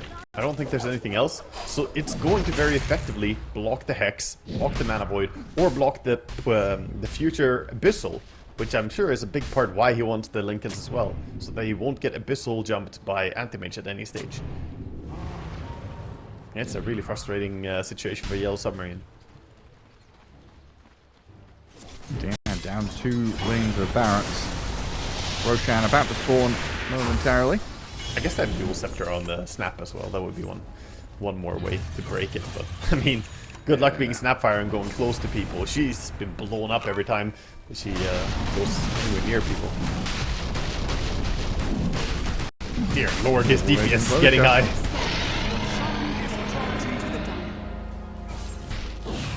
That is the real Anti-Mage. That is the real Anti-Mage. That was the real Anti-Mage? Yeah, I think that is when actually you should That's call a real GG. GG call. I don't know. Desperation. Game kind of felt out of contention for a while. They know. Yeah. This is what we said from the start of the game. As they head late game, they are going to lose. And I don't know. They picked Anti-Mage into... Hey, give you that global prowess. Not put dual rays into an awkward, over-offensive position. He can kind of sit back and farm and then choose when he wants to get involved. But Yellow Submarine do have a lot of tricks up their sleeve as well. This global silence is going to be vitally important to kill Troll before battle trance, break combos between Warlock and Magnus. Stampede, a great way to get in and out of fights, especially when you've got heroes like you're saying, Leshrac, Batrider, Doom, who love chasing, getting on top of people, breaking free of this inner circle chain disable. So there's some nifty little things they can do there, but, you know, looking at Yellow Submarine, they're a Blink team. They need Blink daggers to really function as they would want. Yeah, every single core and... Yeah, every core and Batrider as well. I completely agree. Batrider already has it in his quick buy, actually. Normally it's the core players we see putting the full, you know, wish list on their quick buy. They're gonna connect to each other. Tusk could trap Infernal. He's gonna do it. Try and chip away at him. Nice little flame break from the Batrider though. Going to push them around. Yeah, difficult to find the follow through and kill him off, but they do manage to invade enemy Ancient's area, and thereby protecting 2 of the bounty rune spawns. Troll is keeping an eye on the Batrider as well. He's trying to be cheeky. The battle begins. It looks like it's going to be a pretty fair 2 for 2 on the bounty runes. No advantage either way. It's always interesting watching these... doing. He's already cutting trees. He's doing a bit of landscaping before the game starts. Just making sure to clear out these trees so that Silencer doesn't have to worry about Tusk running up on him from tree line. This is a minor detail, but actually has a pretty big impact on how you play the lane. Very nice. A bit of deforestation. And he did go for Quelling Blade on Silencer, so he's gonna do the same thing. To remove all the trees. I was going to say something so intelligent, but of course my brain has immediately forgotten the train of thought. I can never be smart like this. I have these thoughts in my head, and then they just poof, gone. You're always clever, Gareth. Disappeared. It's also clever as Flacco chasing down Sayu here, auto-attacking as much as possible, because sure, he can do the shenanigans, Batra is pulling the creeps, but if you get a little bit of harass on him, at least you got some trade. And both the camps did spawn. So, it's not the worst for Radiant. What's happening down bottom? Infernal just getting clicked over and over again by a troll and a warlock. Axes thrown at him. And a lot of wave dragging going on. So Tusk drags top wave. Silencer connects it into the forest. So Doom is then able to drag it back in front of his tower. Bottom wave has already, like you said, been dragged and cut by the bat. And then the Centaur. So a lot of dishonorable laning going on. No straight head-to-heads. We're just making our own lanes wherever we want to. And I've remembered, finally, what I wanted to talk about. And it wasn't very meaningful. It was just The interesting placement of observer wards in the mid lane always makes me curious as to the thought process going into it. I guess Dire Ward is to stop it being dewarded. Is it the same thought for the Radiant Ward in mid? Yeah, it is. It's also to try and keep an eye on possible rotations coming towards to control those water runes. So looking a little bit more towards the side than usual. I mean, the ideal vision for a mid laner is to see the high ground and see your opponent all times so that you can harass him, nuke him, whatnot. But those are also the most likely wards to get dewarded. So sometimes you have to go for these sort of creative wards.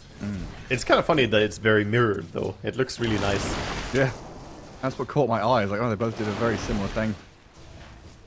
And Dual Raze has been trying to go and TP onto water runes and stuff like that, but Leshrac did a good job going to grab it. And so far, Lesh doing very well. 15-3 against 8-3 for Dual Raze. The difference maker, of course, is Lightning Storm to be able to hit with a spell and with a right click at the same time to secure last hits. And harass at the same time. A good amount of damage coming out right before the Lotus spawn as well. So they shove the enemy back and by doing so secure themselves the healing Lotus. And similarly we saw the same thing kind of happening down bottom where Batrider got the Lotus, passes it over to Centaur. Is under attack.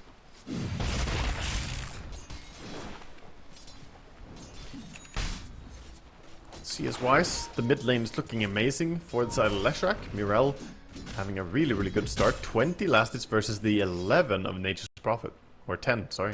Didn't even get that one. Yeah, he's had a hard time.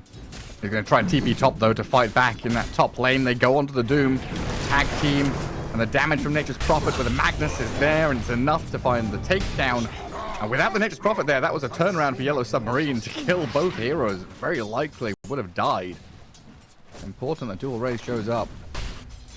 Yeah, and Centaur getting run at quite a bit here. Being slowed up, taking damage. They're still chasing for him. Might be able to bring him down.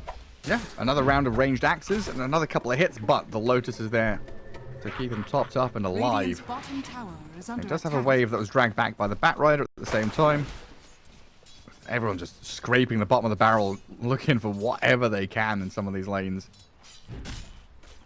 I think just getting all that prep work done as well, even though Centaur didn't die, keeps him really low HP, so now he has to be careful about those Nature's Prophet TPs. Nature's Prophet has the Urn charge as well, so he does a lot of damage with Sprout and Urn. He has TP ready, he's definitely looking to go top, I think. They overcommit at all. Let's step forward. Norma taking an enormous amount of damage. Shards will block them away though and keep the Magnus alive. He should survive through that Arcane Curse easily. And no TP from the Nature's Prophet, so no turnaround play as he was holding his own against the Leshrac. While down at bottom, the Warlock is dropping low. Tons of stacks of napalm on him, but Centaur and Batrider unable to finish him off. And now Batrider trying to slip away into the fog, but tagged up by the ranged axes, just about clips his backside. And another hit out of the Troll. 30 health remaining on Bat will get the kill, while Dual Raze TP's in behind onto the Centaur to finish off Infernal. You speak about how quickly we need to see these teams play, and Inner Circle have shown up today. That's really, really nice getting that kill as well. And Warlock already being involved in 2 kills feels good. Whenever you see Warlock, you know, he can be a very passive laner, but if you have a game where you get activity, get a lot of kills, that means that level 6 can come really early as the book is building. Already 3 pages in the Grimoire. We saw a couple of times at TI, like a bounty rune battle happen with a Warlock in there, and it's like, oh, I've got 5 charges before creeps spawn. Like, okay. Yeah, he's gonna be level 6 minute 4. It can be crazy, crazy strong if you get some kill involvement. And that's what Nature's Prophet brings for you as well. So we have a disconnect here by the carry. Of grief. Yohai on purpose. Hopefully will come back soon. Oh, yes. Yeah, no reason. Usually there's the DS lag. Handsome devil, untie. State your reason. No reason. Where's our boy? Where's Bill? Get him. Sick him. Who the hell is Bill? Bright Bill. My admin. Oh, right. Well, it's what he calls himself, at least his Yeah. his nickname, which apparently is the name of the goose and the wild robots, I think. I have no idea what that means. The yeah, Wild Robot. I had to look it up. I have not seen that movie. I haven't seen it either, but 97% on Rotten Tomatoes, though. Must be good. the trailer looked really good. I'm gonna be honest, you know, When was the this trailer looked released? really fun. A year ago. Yeah, it was recent. Oh my, что за Who did it? Is this Pixar? Is it Disney? DreamWorks. Yeah. Interesting. It's got some very good actors in it. Well, Yeah, that goes I on mean, the list. They're always stacked, you know. A lot of these productions have like crazy cast. Voice acting is just top notch. I mean, Pedro Pascal, Mark Hamill, Bill Nye, Matt Berry. That's incredible roster. Right. Learning movies from people's usernames. Well, the Excellent. game is paused, you know. It's- Looks like they're going to try and And, find a bit of action in the mid lane. Leshrac has been starting to run away with this laning stage, just being left alone to his own devices. So good to see like Ferdinand's coming in mid, try and bring the numbers there to guard the active rune at minute 6. I was looking at check here, you know, just having a little look around to see how many Dominators. Looks like we only have one Dominator being built. It's gonna be Magnus going for the Dominator. Actually, never mind. We have two. Centaur, of course, has his own. Is it one apiece? Future of grief. Why isn't Troll Warlord buying one? Have a little. I think Troll actually is a hero who is strong enough early that he doesn't need it. That's the thing, right? If Anti-Mage or Phases Void, these heroes are so weak early that they get a lot from a Dominator. But Troll is actually a carry who's quite strong early game, so getting Power Treads feels really amazing. He already has them coming out, by the way. But wouldn't you rather be stronger? You could be two heroes. Yeah. I mean, I will say, a Troll with Dominator versus a Troll with Power Treads, I think the Dominator Troll is gonna win, you know? You just take a Frost Armor creep or something, you just beat Or a the other guy down. centaur. Just Yeah. have some more centaurs. Exactly. Could never have enough Centaurs. I'm kind of curious what's happening though, because usually we do have. I've not got anyone muted, huh? He's just disconnected and I haven't seen them say anything, but I definitely have a lot of players muted that we cast, so I don't know about this game. I can't actually check it in-game, but... man, when I first started, I'll never forget when I first started casting. Like I was in like a decent MMR pool, so I'd been muting like pro players and like kind of not knowing it over time. Right. So I like moved to Germany, started casting, and I don't know, within the first couple of months of me casting like joint Dota2 games or whatever it was He United. Two-legged I had abomination. 4 out of their 5 players muted. So when they were winning the game, no, they were losing the game. Yeah, that's what happened. They were losing the game, and I saw the enemy call GG aggressively, and I was like, "What the? That's rude. You're not meant to call GG. It's meant to be the losing team that calls GG. How are you doing? That's illegal." And then I realized I've got HWA muted. I've got all these players muted in the game. Yep. Well, it's a real thing. Sometimes the players have each other muted as well. You know, if they know that an opponent is very all chatty and toxic, maybe you mute your opponent. So sometimes the players don't even know that the opponent called GG, and they only find out from a teammate who doesn't have them muted. Yeah. Or the notorious was it OG? There's like notorious teams that always spam chat wheels, yeah. but always Oh, have yeah. the enemy muted, so they never hear anything.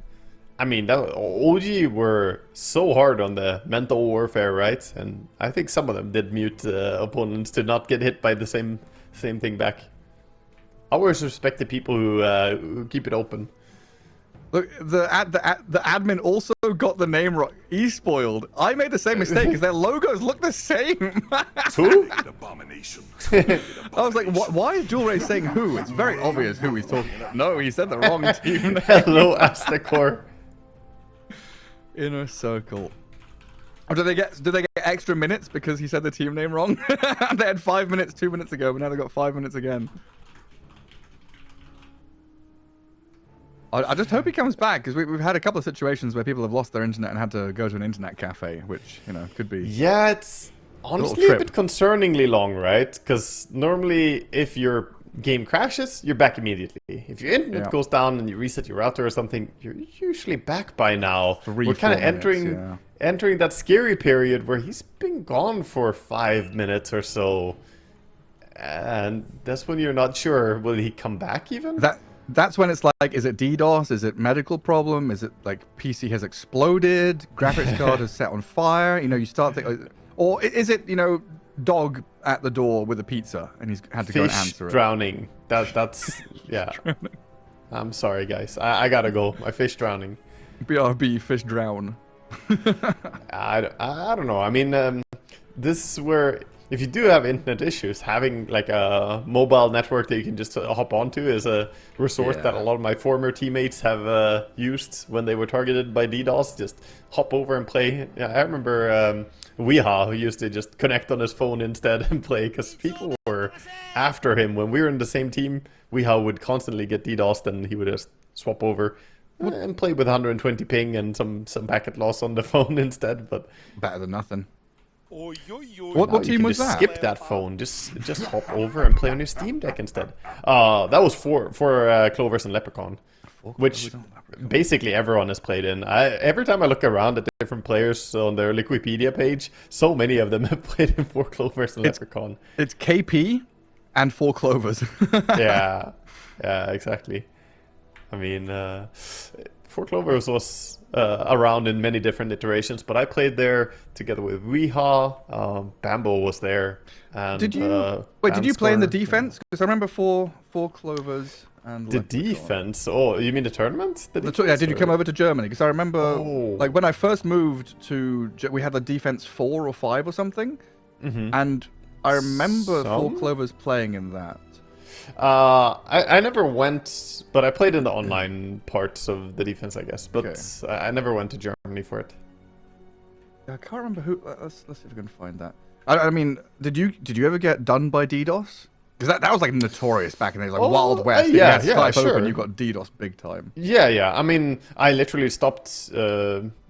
It was so stupid because Skype, people just needed to know what your username was on Skype and they could DDoS you. They didn't need to be friend with you or anything. They just needed to know your username. So I had to create a Smurf account on Skype so I don't use Skype anymore, but it was like, you know, Streamer Boy 2029 or something. It's like a random name on Skype just so that people can't guess it. Because my previous one was just like Wagamama or something. And people found out that was me and DDoSed me.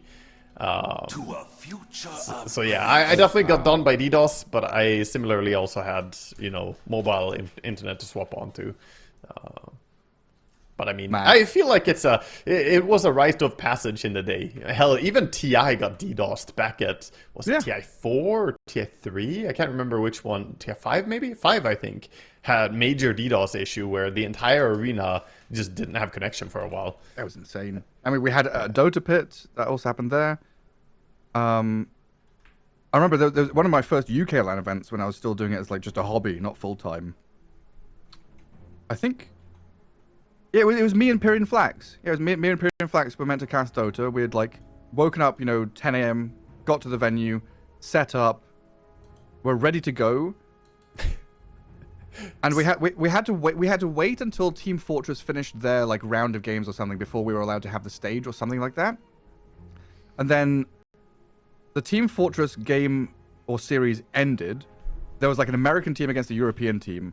And some of the American team fans DDoSed the entire venue. So we were sat at a LAN event for 6 hours. Just me and Pyrian Flax got wasted. Just drinking beers and ciders. Waiting. Because there was no internet. We couldn't do anything. Couldn't play games. Couldn't cast. Literally nothing. We're just sat there doing freaking nothing. Just wasting time. We're just waiting. I mean, you do what you must do. By the way, I want to give a short shout out here for Yellow Submarine. Obviously, it's not on them to fix their opponent's issues ever, but they did give their pause time over to Inner Circle to try and help their boy come back. It's their 3rd game in a best of 3. Yeah, they don't want to win on a disconnect. So Yellow Submarine, very stand up by them here to want to play out this game. giving away their time. And that's, by the way, a risky move. You know, Oh, for I would sure. absolutely have nothing against them if they said, no, sorry, our pause time is ours. Because what if they get a disconnect now? You know, they're actually taking a risk by doing this. So definitely a big cred to them. It's sportsmanship, but also, you know, I similarly never feel bad if a team doesn't do it, because it's your time. Yeah, because like imagine in 20 minutes time, you know, Doom's internet goes off. It's like, okay, you can't pause anymore. That's it. You're playing 4v5. I've played with players before who we've been in the same situation, and the opponents asked for our time, and most of us were like, yeah, we can give them our time, right? And someone's just like, no, dude, if my PC dies or something, or if, you know, something happens, I need to have pause time available. I'm not going to give it to the opponent, which is a valid case, right? It's For sure. So I've opened up the Defense 5 invite list and all the teams. Man, this is a run Blast down from the memory past. lane. It's like actually insane looking at some of these rosters. So first of all, Four Clovers and Leprechaun was Swift Ending, Pycat, Sexy Bambo, Saxa, and EGM. That was the roster at the time. I actually want to run through some of these rosters because it's kind of insane looking at it. why not? This is 2015, so this was December 2015? Yeah, December 2015. Team Liquid. Just 10 years ago. Just 10 years ago. Team Liquid, Matumba Man, Fata, Mind Control, Yerax, Kuroki. Incredible roster. Arcade Power Rangers, Tron, Arise, Cheshire Cat, J4, Big Num, Danish Bears, Ace, Hester Joe Rotten, Neuer, Miggle, Rise. Like these names, some of these people have disappeared. Yeah, a lot of them, you know, are not playing competitively anymore, or are not playing at all anymore. Who knows? But we have, you know, a lot of new names. You know, we had players who were like 5 years old, literally at that time, right? So we have current 15-year-olds out there playing. Nico was legit 5 years old. Yeah, Nico was not even able to read and write probably by the time that was happening. So some of the other big ones, there was like Golden Boys, which was a Greek squad with Skylark, Madara, etc. Lemon Dogs was the old Swedish squad with Steph Style, Frigalite, Krilly. They've been gone a long time. Team Alternate, the full Polish squad with Nisha, El Lissash, Supreme, Exotic Deer. Like we had some like full nationality squads, a lot of them. Full Danish, full Greek, full Swedish, full Polish. It was more common back in the day. Way more common. Full Finnish with Stark, Nemphy, Trixie, Valix, Boogie. Mm-hmm. But I've saved the best to last, by the way. Yeah. Monkey Freedom Fighters, Sing Sing, Necroman, Paris or Sokshka, Fucking Mad and Yapzor, and OG, Miracle, Big Daddy No Tail, Moon Meander, Crit, and Fly. Wow. Yeah, that was No Tail and Fly, the good old times, you know, before the shoulder checks in a different time. Yeah, so there was Monkey Business was signed by OG, and then there was Monkey Freedom Fighters, which we're going to play against them. Funf Youngs, five boys, was picked up by Team Liquid. That was Kuroki's old team name. Yeah, man, just incredible. And then those were the invites. Not Youngs anymore. No, so those were the direct stage 1 invites. Then we had the like secondary invites, which has players like no one. And so like 10 years ago, no one was playing in the defense. Now he's, you know, freaking Paravision god. Yeah, I mean he was already a player to look out for back then as well. He was having good performances. Not long after that, he had the VP run where he was just dominating in Virtus Pro. I didn't actually realize, but we had Alliance there as well. So EGM had moved to Four Clovers, and then Alliance replaced him with Kebab. So it was still it was Loader, S4, Admiral Bulldog, RK Kebab. I forgot about that one. And the classic singular NA roster of Ziz, Swindle Melons, MJW, Z Freak, and Way2. The brothers. Oh, my goodness, the Swindle and his bro. Delete your lies and apologize. Kyle, a funny guy. Met him at the TI after party, actually. It was funny to run into him. It's been so long since I saw him. He's always very funny. I used to play with him as well, you know. Played in a lot of different teams. I played in Complexity with him for a while. And him and his brother, really, really nice people. Kyle, probably, he's like the classic American leader personality. He's like, you know... Brash. He's and loud. Yes, very much so. A very stereotypical American leader character, and in the funniest way possible. Sometimes getting way too emotional, but always the heart in the right place. And yeah, I have nothing but really fond memories of playing with him. I mean, if you had to like build a historical roster, including yourself, like I'm assuming you would play mid. Who would your side lanes be? Historical, like, I mean, Like all time. If you could take prime Swindle Melons, and if you could take prime Jirax or whatever, right? oh boy, yeah. I mean, that's really tough to say. I think I would want Prime Jerks because I did play with him, but not when he was at his peak. I played with him when he missed every single Nick stun, while Nick stun was a targeted ability. You could just click the enemy hero and it's stunned. Then when they nerfed the Nick stun, so it misses if you don't target, it's much harder. Then he lands them like a god. I'm sitting there on the sidelines thinking, where the hell was this guy when I played with him? But no, in all seriousness, so much respect for how he grew as a player. I wish I would have been part of, experiencing him at his absolute peak. I saw him make some incredible plays when we played together as well, but no doubt he grew incredibly much to become a multi-TI winner, right? So that's one big thing that I really wish. Other than that, I mean... So he's your pos 4. Yeah, definitely.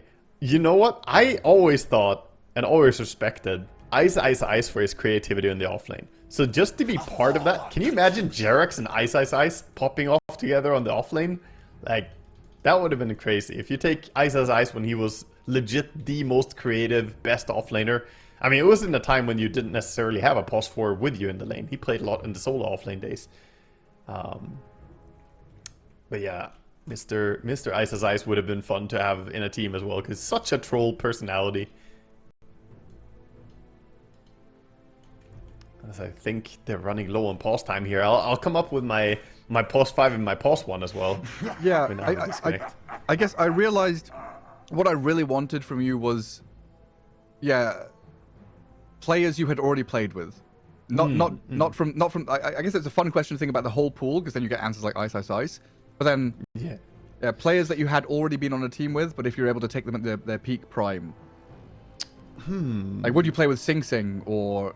Did you play with EGM for a bit, I guess?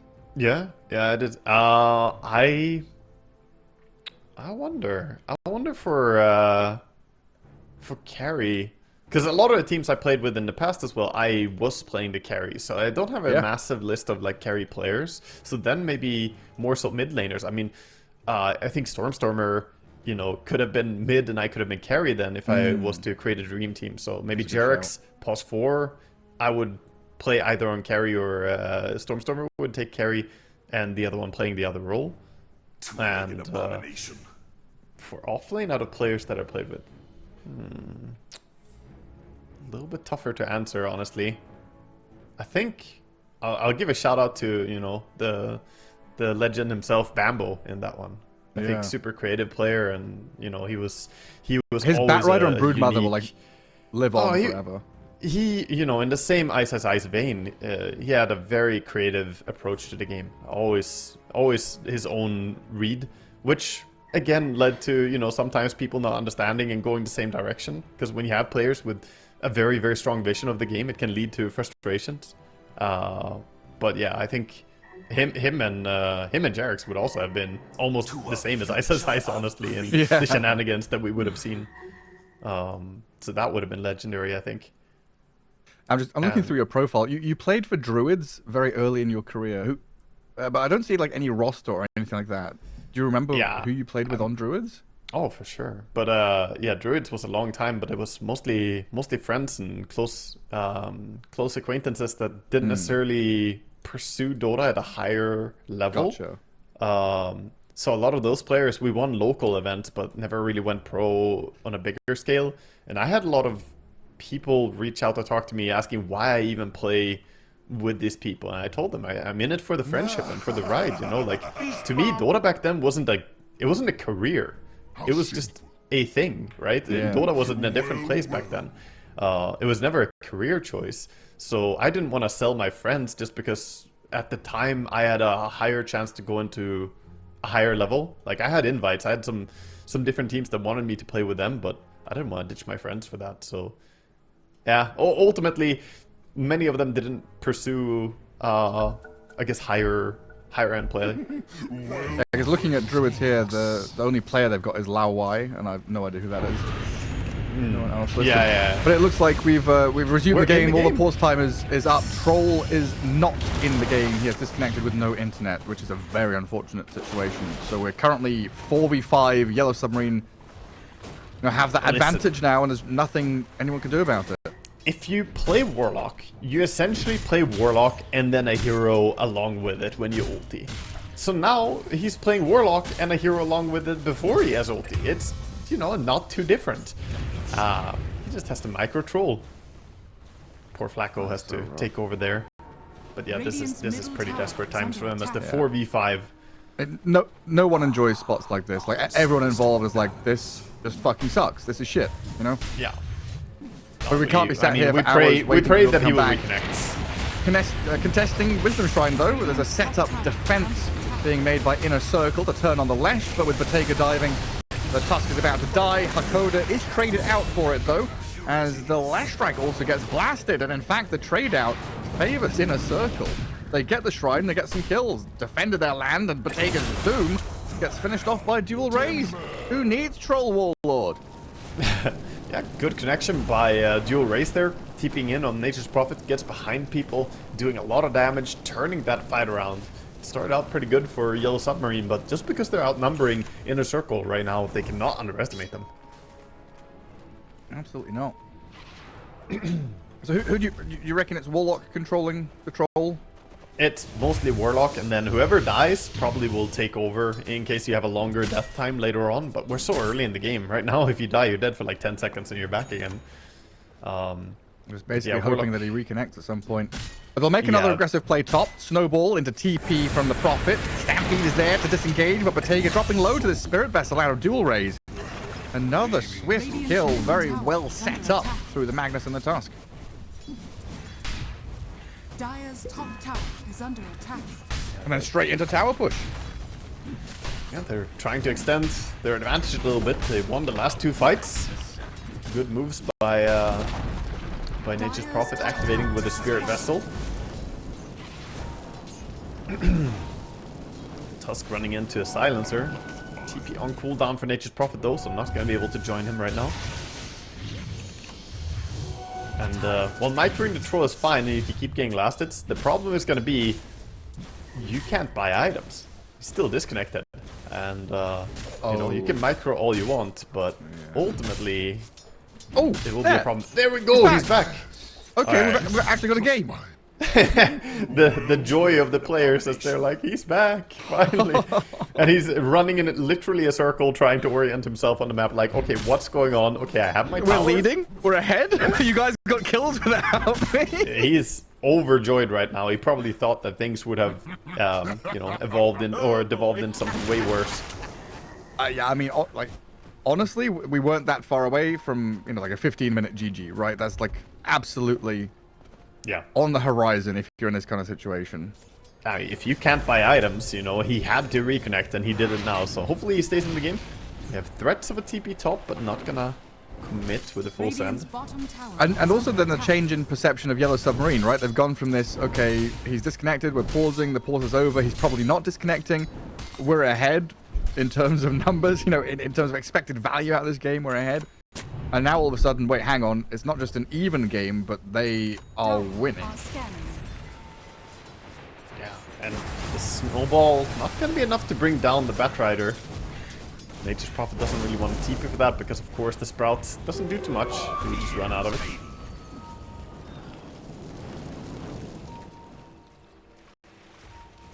Dire's middle tower being eyed up.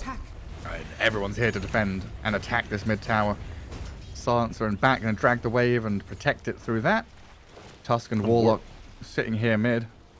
Warlock has ulti, so pretty hard to TP fight top. into. They're straight and onto the Doom. Magnus with the skewer into RP, Centaur Stomp, chain stunned into Oblivion, Doom dead. And Inner Circle, Looking very good. 8-2, 1k lead. Troll has been now left all alone bottom to continue farming, and he's well on his way to Battle Fury. And the circle looking super comfortable, and Norma just taking up the space up top as well, farming as aggressively as he wants. And while there's a Blink Leshrac nearby, the Dominator creep, it's going to tank a lot of his damage. Snowball in. Gonna put the Tusk in danger, but no stuns means simply TP home. Magnus. No, it's not Magnus, that's a Lesh dying to the Centaur from Norma. So, bit of miss micro by the Magnus before that. The Leshrac was blinking him, but the Magnus split up his Dominator. Hold up, we have a Golem drop. Is it enough to save him though? Troll ulti? Can he get it off? No. The Doom lasts long enough. And his dive on the tower though is going to get turned on by a Nature's Prophet with a Spirit Vessel. Sprouting and chasing Infernal to get the kill on him. So at the very least they get something out of losing their Troll. And this is the favourite part of a Warlock's game. You've used ulti, now you can farm. You can push tower, you can do shit with your Golem. Yeah, and your carry is dead, so, you know, just take everything you can. He's actually holding the creep wave for Troll to get back and finish his Battle Fury. Very important. But meanwhile, the Golem is cutting some creeps in the jungle. I'm not sure that's the right Golem. I honestly think there's only one correct choice for the Golem cosmetic. Only one, I see. It's the Greevil. That's awful.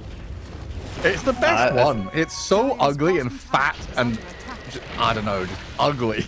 No, there are two correct choices for the Golem. It's either the badass samurai one, or you go for the real winner, which is the Ifrit one, the evil Sultan. Yeah, the genie coming out. Nah, it's the Greevil one. The Greevil has like pot belly, he looks funny. We've got a Captain dual raise in the bottom jungle though. Leshrac and Fat Rider pairing up here to bring him low and surely finish him off. Blood grenade required. They get the job done. So streak taken and a ton of money into the pockets of the Lesh. A little bit of a missed combo there, flame breaking out of the Split Earth, but doesn't really matter when you have Lasso available anyway for the hard lockdown. Infernal does dispose of the bottom tier 1 tower. Troll getting shoved into his jungle. It can be really hard to like get back into the rhythm of the game, right? You're playing for 10 minutes and you're kind of feeling, you know, the ebb and flow and the tension's rising, the adrenaline's starting to build. And then you have this, what, 20-minute pause? I don't know how long we were paused for a long time. Like at least 20 would have been the timeout. Admin would have been on it, but yeah, that was like 18, 17 minutes. Oh, no, we had the timeout. The admin said resume the game. We ran out of time completely. Oh, we were literally resuming. Okay, yeah. Yeah, it was over. It was like 21, 22 minutes. Yeah, true, because we were playing.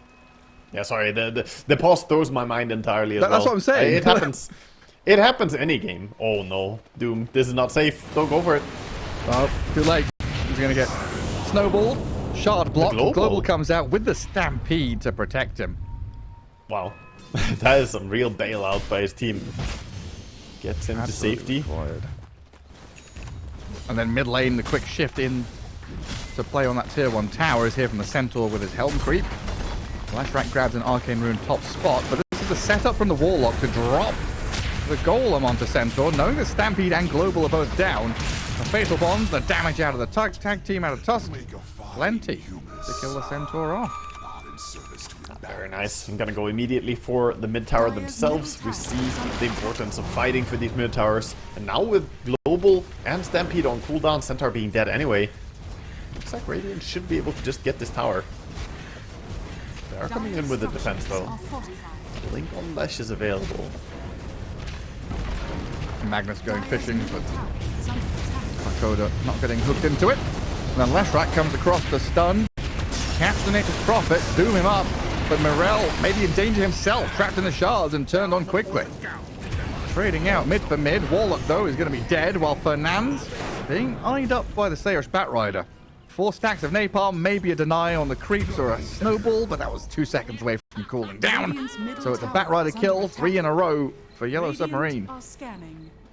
Very nice punishment there. And tower still stands as well. So effectively defending. Didn't need global silence for that team fight as Doom got on his target very quickly there. Just running at the Nature's Prophet who, you know, unfortunate for them, they were fishing a little bit too deep. I don't think Inner Circle expected the defense to come out, as Magnus was super far away from that. Had he been closer, that could have been a turnaround, I think. There's so many chances to turn around. Stampede? Or Snowball from bottom lane. I was looking mid and I wondered what the Stampede is for, but it's Centaur getting away from Snowball bot, while the mid lane tower dies to the troll. And one of the hidden aspects of having these long pauses, my glass of water is nearly empty and we're only 15 minutes into the game. Leshrac was waving his hands there, thinking about going in. The Diabolic Edict animation. Doesn't want to dive into too many heroes. Usually you look for isolated targets so you can really melt them fast. Fake pumping the T-pose. Yeah. Well, there's a couple of big Run items for straight Yellow into Submarine. Roche, but they're under a ward. Dire know about this. And Dire just picked up some big items. Radiance on Doom, Crimson Guard on Centaur. Lashrak has a Blink and Kaya. They're getting into position to contest this as Roshan drops to about 30% health. The pings are there, and look at that. Inner circle bailing away, but they've got a skewer RP catching the back. Global comes in as protection and cover for Morel to go on the troll. Obliterating the enemy carry. They'll be happy to give the Batrider away for all these kills they're looking up. Tusk down, and Infernal, he's on the tail of dual raise here. Needs some backup as the buyback from Tusk, the golem dropped onto Centaur, turn around with a snowball and a punch, and dual raise the one to pick up a double kill. The Doom couldn't catch up to them. Body blocks. Trying to play up into the high ground area, but body blocked by Norma and his little buddy. Hakoda nearly dead, but the Doom is there on Centaur to finish the job on him. Dual raise trying to catch up to Doom, but Bottega. Oh. Fatal bonds. I don't know what he was connected to, but he blew up. Yeah, I don't know. He got bonded to someone there, and he also, you know, already brought down the Silencer with the Fatal Bonds off of the Doom. Great turnaround by Inner Circle. Nice buyback. Ultimately very worth. Roche is going to be finished up in the end. He needs this Aegis on Troll because you see what happens. If he gets silenced by Silencer, popping his global at the same time as Leshrac jumps in, he just melts on Troll. Big time, yeah. I'm actually wondering, how do you feel about Sandra Nyasha here over like a Manta style? I guess he'll have Ags to dispel later?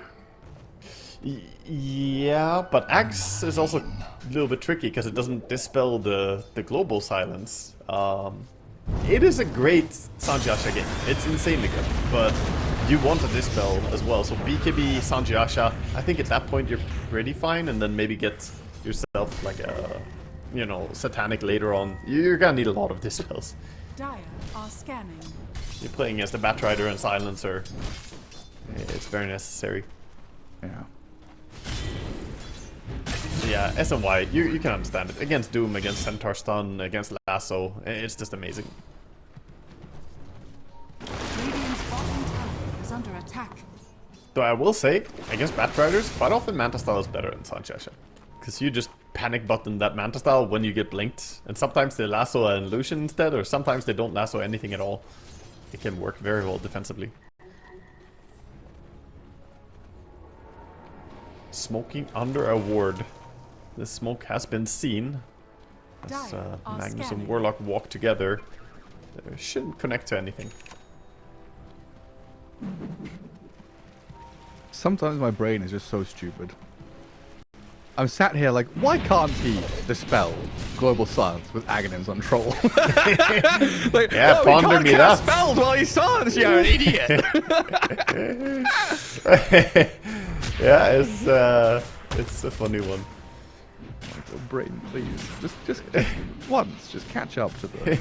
Like, it's dispellable, isn't it? It says dispellable, It yes. says basic dispel. I'm looking at Sansa and it's like, is there something that's not dispellable on global silence? What's going on? My whole worldview was about to get turned upside down until I realized I'm just not clever. Well, I've been there. I've done the same kind of calculation sometimes. Like, I can counter him by going for this. No, I cannot. Nope. I'm glad we've got a game. Dead even in terms of net worth and kills until now when the Tormentor dies and Flacco gets his shard. Nice little upgrade there on the upheaval. Oh, definitely. It's a very nice one to get for free. A shard on Warlock that suddenly ramps up your farm speed as well. You can push out lanes more easily, but also the impact in team fights does a lot. Flacco's ready. Shard and Solar Crest. Perfect spot to be in. Just needs that level 15 for the attack speed as well. Yeah. And Troll's got a Sanding Yasha being delivered. Dire's bottom tower Tusk has is under Blink attack. coming? Yeah.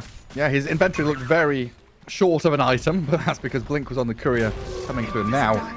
So we've got the ability now to go in aggressively, catch people, or to make these snowball saves from a Doom or a Lasso play. Under attack. Oh, they're looking Or mid. Doom. Dire's bottom RP Himself. might be used here. Straight up RP. And the Golem dropped on him! Jeez Louise! Wow. They don't wait around. They don't want to wait for a Silencer to maybe press the button. They just go immediately. Play fast. Dire's structures are fortified. Play fast, press button. Radiant's Good top advice tower for playing Dota in general. Speaking of Silencer, he's working on Radiant's Aghanim top Scepter, tower and he has only fallen. needs the point booster, and then he has it, so pretty damn close. 1200 gold away at 21 minutes. It's really early.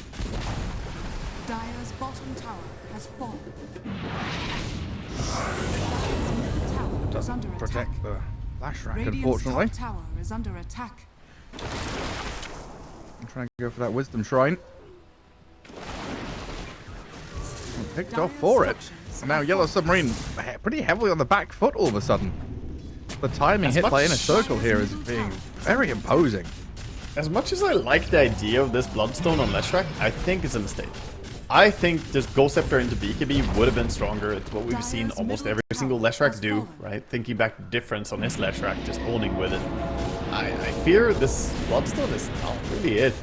You're still gonna get hit by, you know, the auto attacks coming out from Nature's Prophet, and he's got a Mjolnir already. Dire's He's hitting courier hard. has been killed. Same with Troll. You can't stand next to either of them. I mean, what the idea is, I guess, Radiant's top tower Dispel trust the- and reliance on the Silencer and the Centaur and the Bat to all... I guess they've got a lot of tools they can use to allow the Leshrac to go in and get stuff done. But if Yeah. Inner Circle are the ones to move first, which is what we've been seeing so far this game, yeah, there's just no Is- defensive tool for Lesh there. Isn't it also awkward because you go Bloodstone with the idea that, oh, it has a Dispel, I can Dispel Spear Vessel, hold up, they're gonna jump Tusk. Got him with Good Blink Lasso. Lasso. Yeah, so I can finish my point about, you have this Bloodstone, and you can Dispel off Spear Vessel with it, sure. But what if he doesn't Spear Vessel you, and then he vessels you after you press Bloodstone? Now suddenly you're super sad. So, I think it's not a good solution to getting Spirit Vessels. It's just gonna be an item that now gets countered by it.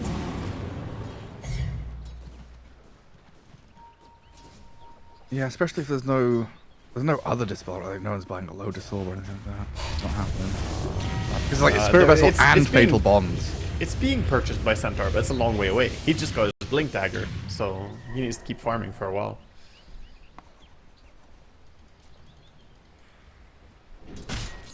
On the bright side of things, they have BKB just about to be done for the Doom, but otherwise I do feel like are scanning. Radiant are pulling ahead at a pretty steady pace right now.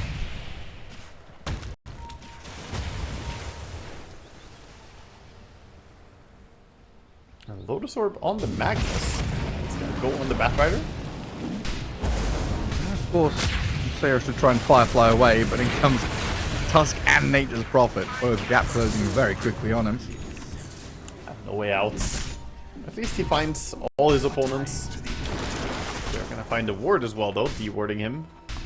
Dire not really able to make the same aggressive moves that we see Radiant making right now. And Doom is having to go back and deal with his freaking Helm creeps and skeletons pushing his bottom lane. Yeah, well, And when he finished Doom with is his- fourth place on net worth, you know you've got a problem. Hakoda just disappears in the mid. Yeah, good luck staying alive when Nature's Prophet is on you as a silencer. He even Hurricane Piked him down, just running him down. Silencer did, however, spend his money, so he has full Aghanim Scepter, and this Axe could be pivotal. It could be. Now he has Axe, so he will apply damage, which prevents the blinks, so this can really screw over the Tusk and the Magnus quite a bit. Does Mag's Lotus Orb Dire's top negate tower that is under or like attack. counter it enough? To an extent, but you still have to, like, you still get your blink cancelled. So what happens in the first 3 seconds is going to be the question. You might already have lost the fight by then. Just having a anytime, anywhere blink cancel against Magnus is insanely good. Dire are scanning. In a circle, back up for a moment. Even with the BKB on Troll ready, just going to reset themselves on their side of the river, kind of expecting Yellow Submarine to go for some aggressive smoke play and play forward. So it's good to come back and stand on a staircase, look down to low ground, see what's coming. Oh, Nature's Prophet bottom, just about TPing away from the grasps of the Batrider. That could have been an incredible grab for Yellow Submarine, but doesn't come to fruition. And now the roles reverse. Yellow Submarine, they're the ones going back to their high ground, defensively retreating. What? Yeah, but it's... Arcade Rune spawned down bottom. It's not like you can just retreat right now. Oh, Centaur? Tusk actually jumps the Centaur. Wait, the Centaur jumps this Croaker, kills it, job done! Well, the Croaker is down at least, but as Roche is up and available, you need to get towards the top area. Yellow Submarine need to swing over there somehow.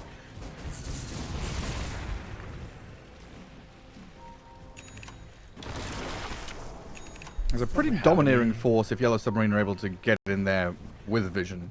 Being able to blink Doom the Troll, blink Lasso the Nature's Prophet, Lesh get out his damage, Stampede to reposition. They have, like, their arsenal is full of tools to deal with this Radiant team. It's just a matter of starting. How do you start? How do you get in there? You don't see anything right now. I think the scary part is, well, there's already one Lotus and a second one is being purchased, so those Dooms and Lassos, they can really backfire for you. Already Magnus having his Lotus Orb and Tusk is working. Smoke into smoke. The Troll gets his BKB off. The Global comes over the top as the Troll now looks to try to disengage. Lotus Orb put on him, so no lasso play from the Batrider as Yellow Submarine trying to step back and reset. They get the lasso on the Troll now, but the Golem's dropped in on him. Can they protect UI? Gets off the battle traps now, the Nature's Prophet is into the back. Batrider dead, Doom trying to run, but the RP is there! Two cores caught at the side. Lesh will wander forward and try to do what he can with his Bloodstone going, but the Magnus Troll, Nature's Prophet trio turn and slay the Lesh. Oof. What a fight. There's a few things that are lacking for Yellow Submarine. There's a few things that really, really hurt them. They don't have Blink yet on Doom. He can't be on the right target at the right time. You gotta Doom out towards the very end on Nature's Prophet. Nobody cared. Absolutely nobody. If he was there to Doom the Troll before Troll gets ulti out, that would have been a completely different team fight. But no Blink on him yet is just really rough 28 minutes into the game. On top of that, the Leshak not having BKB or Ghost Scepter, he has to play the outskirt of the fight as well. So the only one going in is the Centaur. Centaur and Batrider are in there, but they're like, where's our team? Where's the +1? Where's the +2? Dire's middle tower is under attack. Dire are scanning. And it didn't seem like particularly challenging for Inner Circle to approach that fight either. Troll gets his BKB off and they're just skirting around the edge, knocking on the door. Saying hello? Anyone there? That could have looked entirely different. Troll going first is like a dream. Nature's Prophet is going to get caught here by the Bat and the Lesh, but dual raise. And he turns and fights? What? Don't underestimate the Nature's Prophet, dude. He hits hard. And he does have a little bit of healing. The soothing saplings, they soothed him throughout that fight. Goodness gracious. Inner Circle just showing us how to sink the Yellow Submarine. Just walk forward, knock on the door, and see who answers. They're going to open it and sink themselves. Yeah, knock, knock. That's what happened right there. I think I was trying to make the point that if Troll goes first without Aegis, that's basically the dream for Yellow Submarine. They can just doom him, but they missed that timing, and now with Aegis, everything changed. You can't deal with Yowai anymore. Wow. Yeah, that happened. Wow. Yeah, wow. Yellow Submarine out of here. I mean, we've gone from a game that looked like it could have been over in 15 minutes because the Troll disconnected. Thanks for the pause at the end, but Inner Circle just knock out Yellow Submarine. Yeah, I actually did not expect them to turn the game around that hard, but Inner Circle, they absolutely just grabbed this game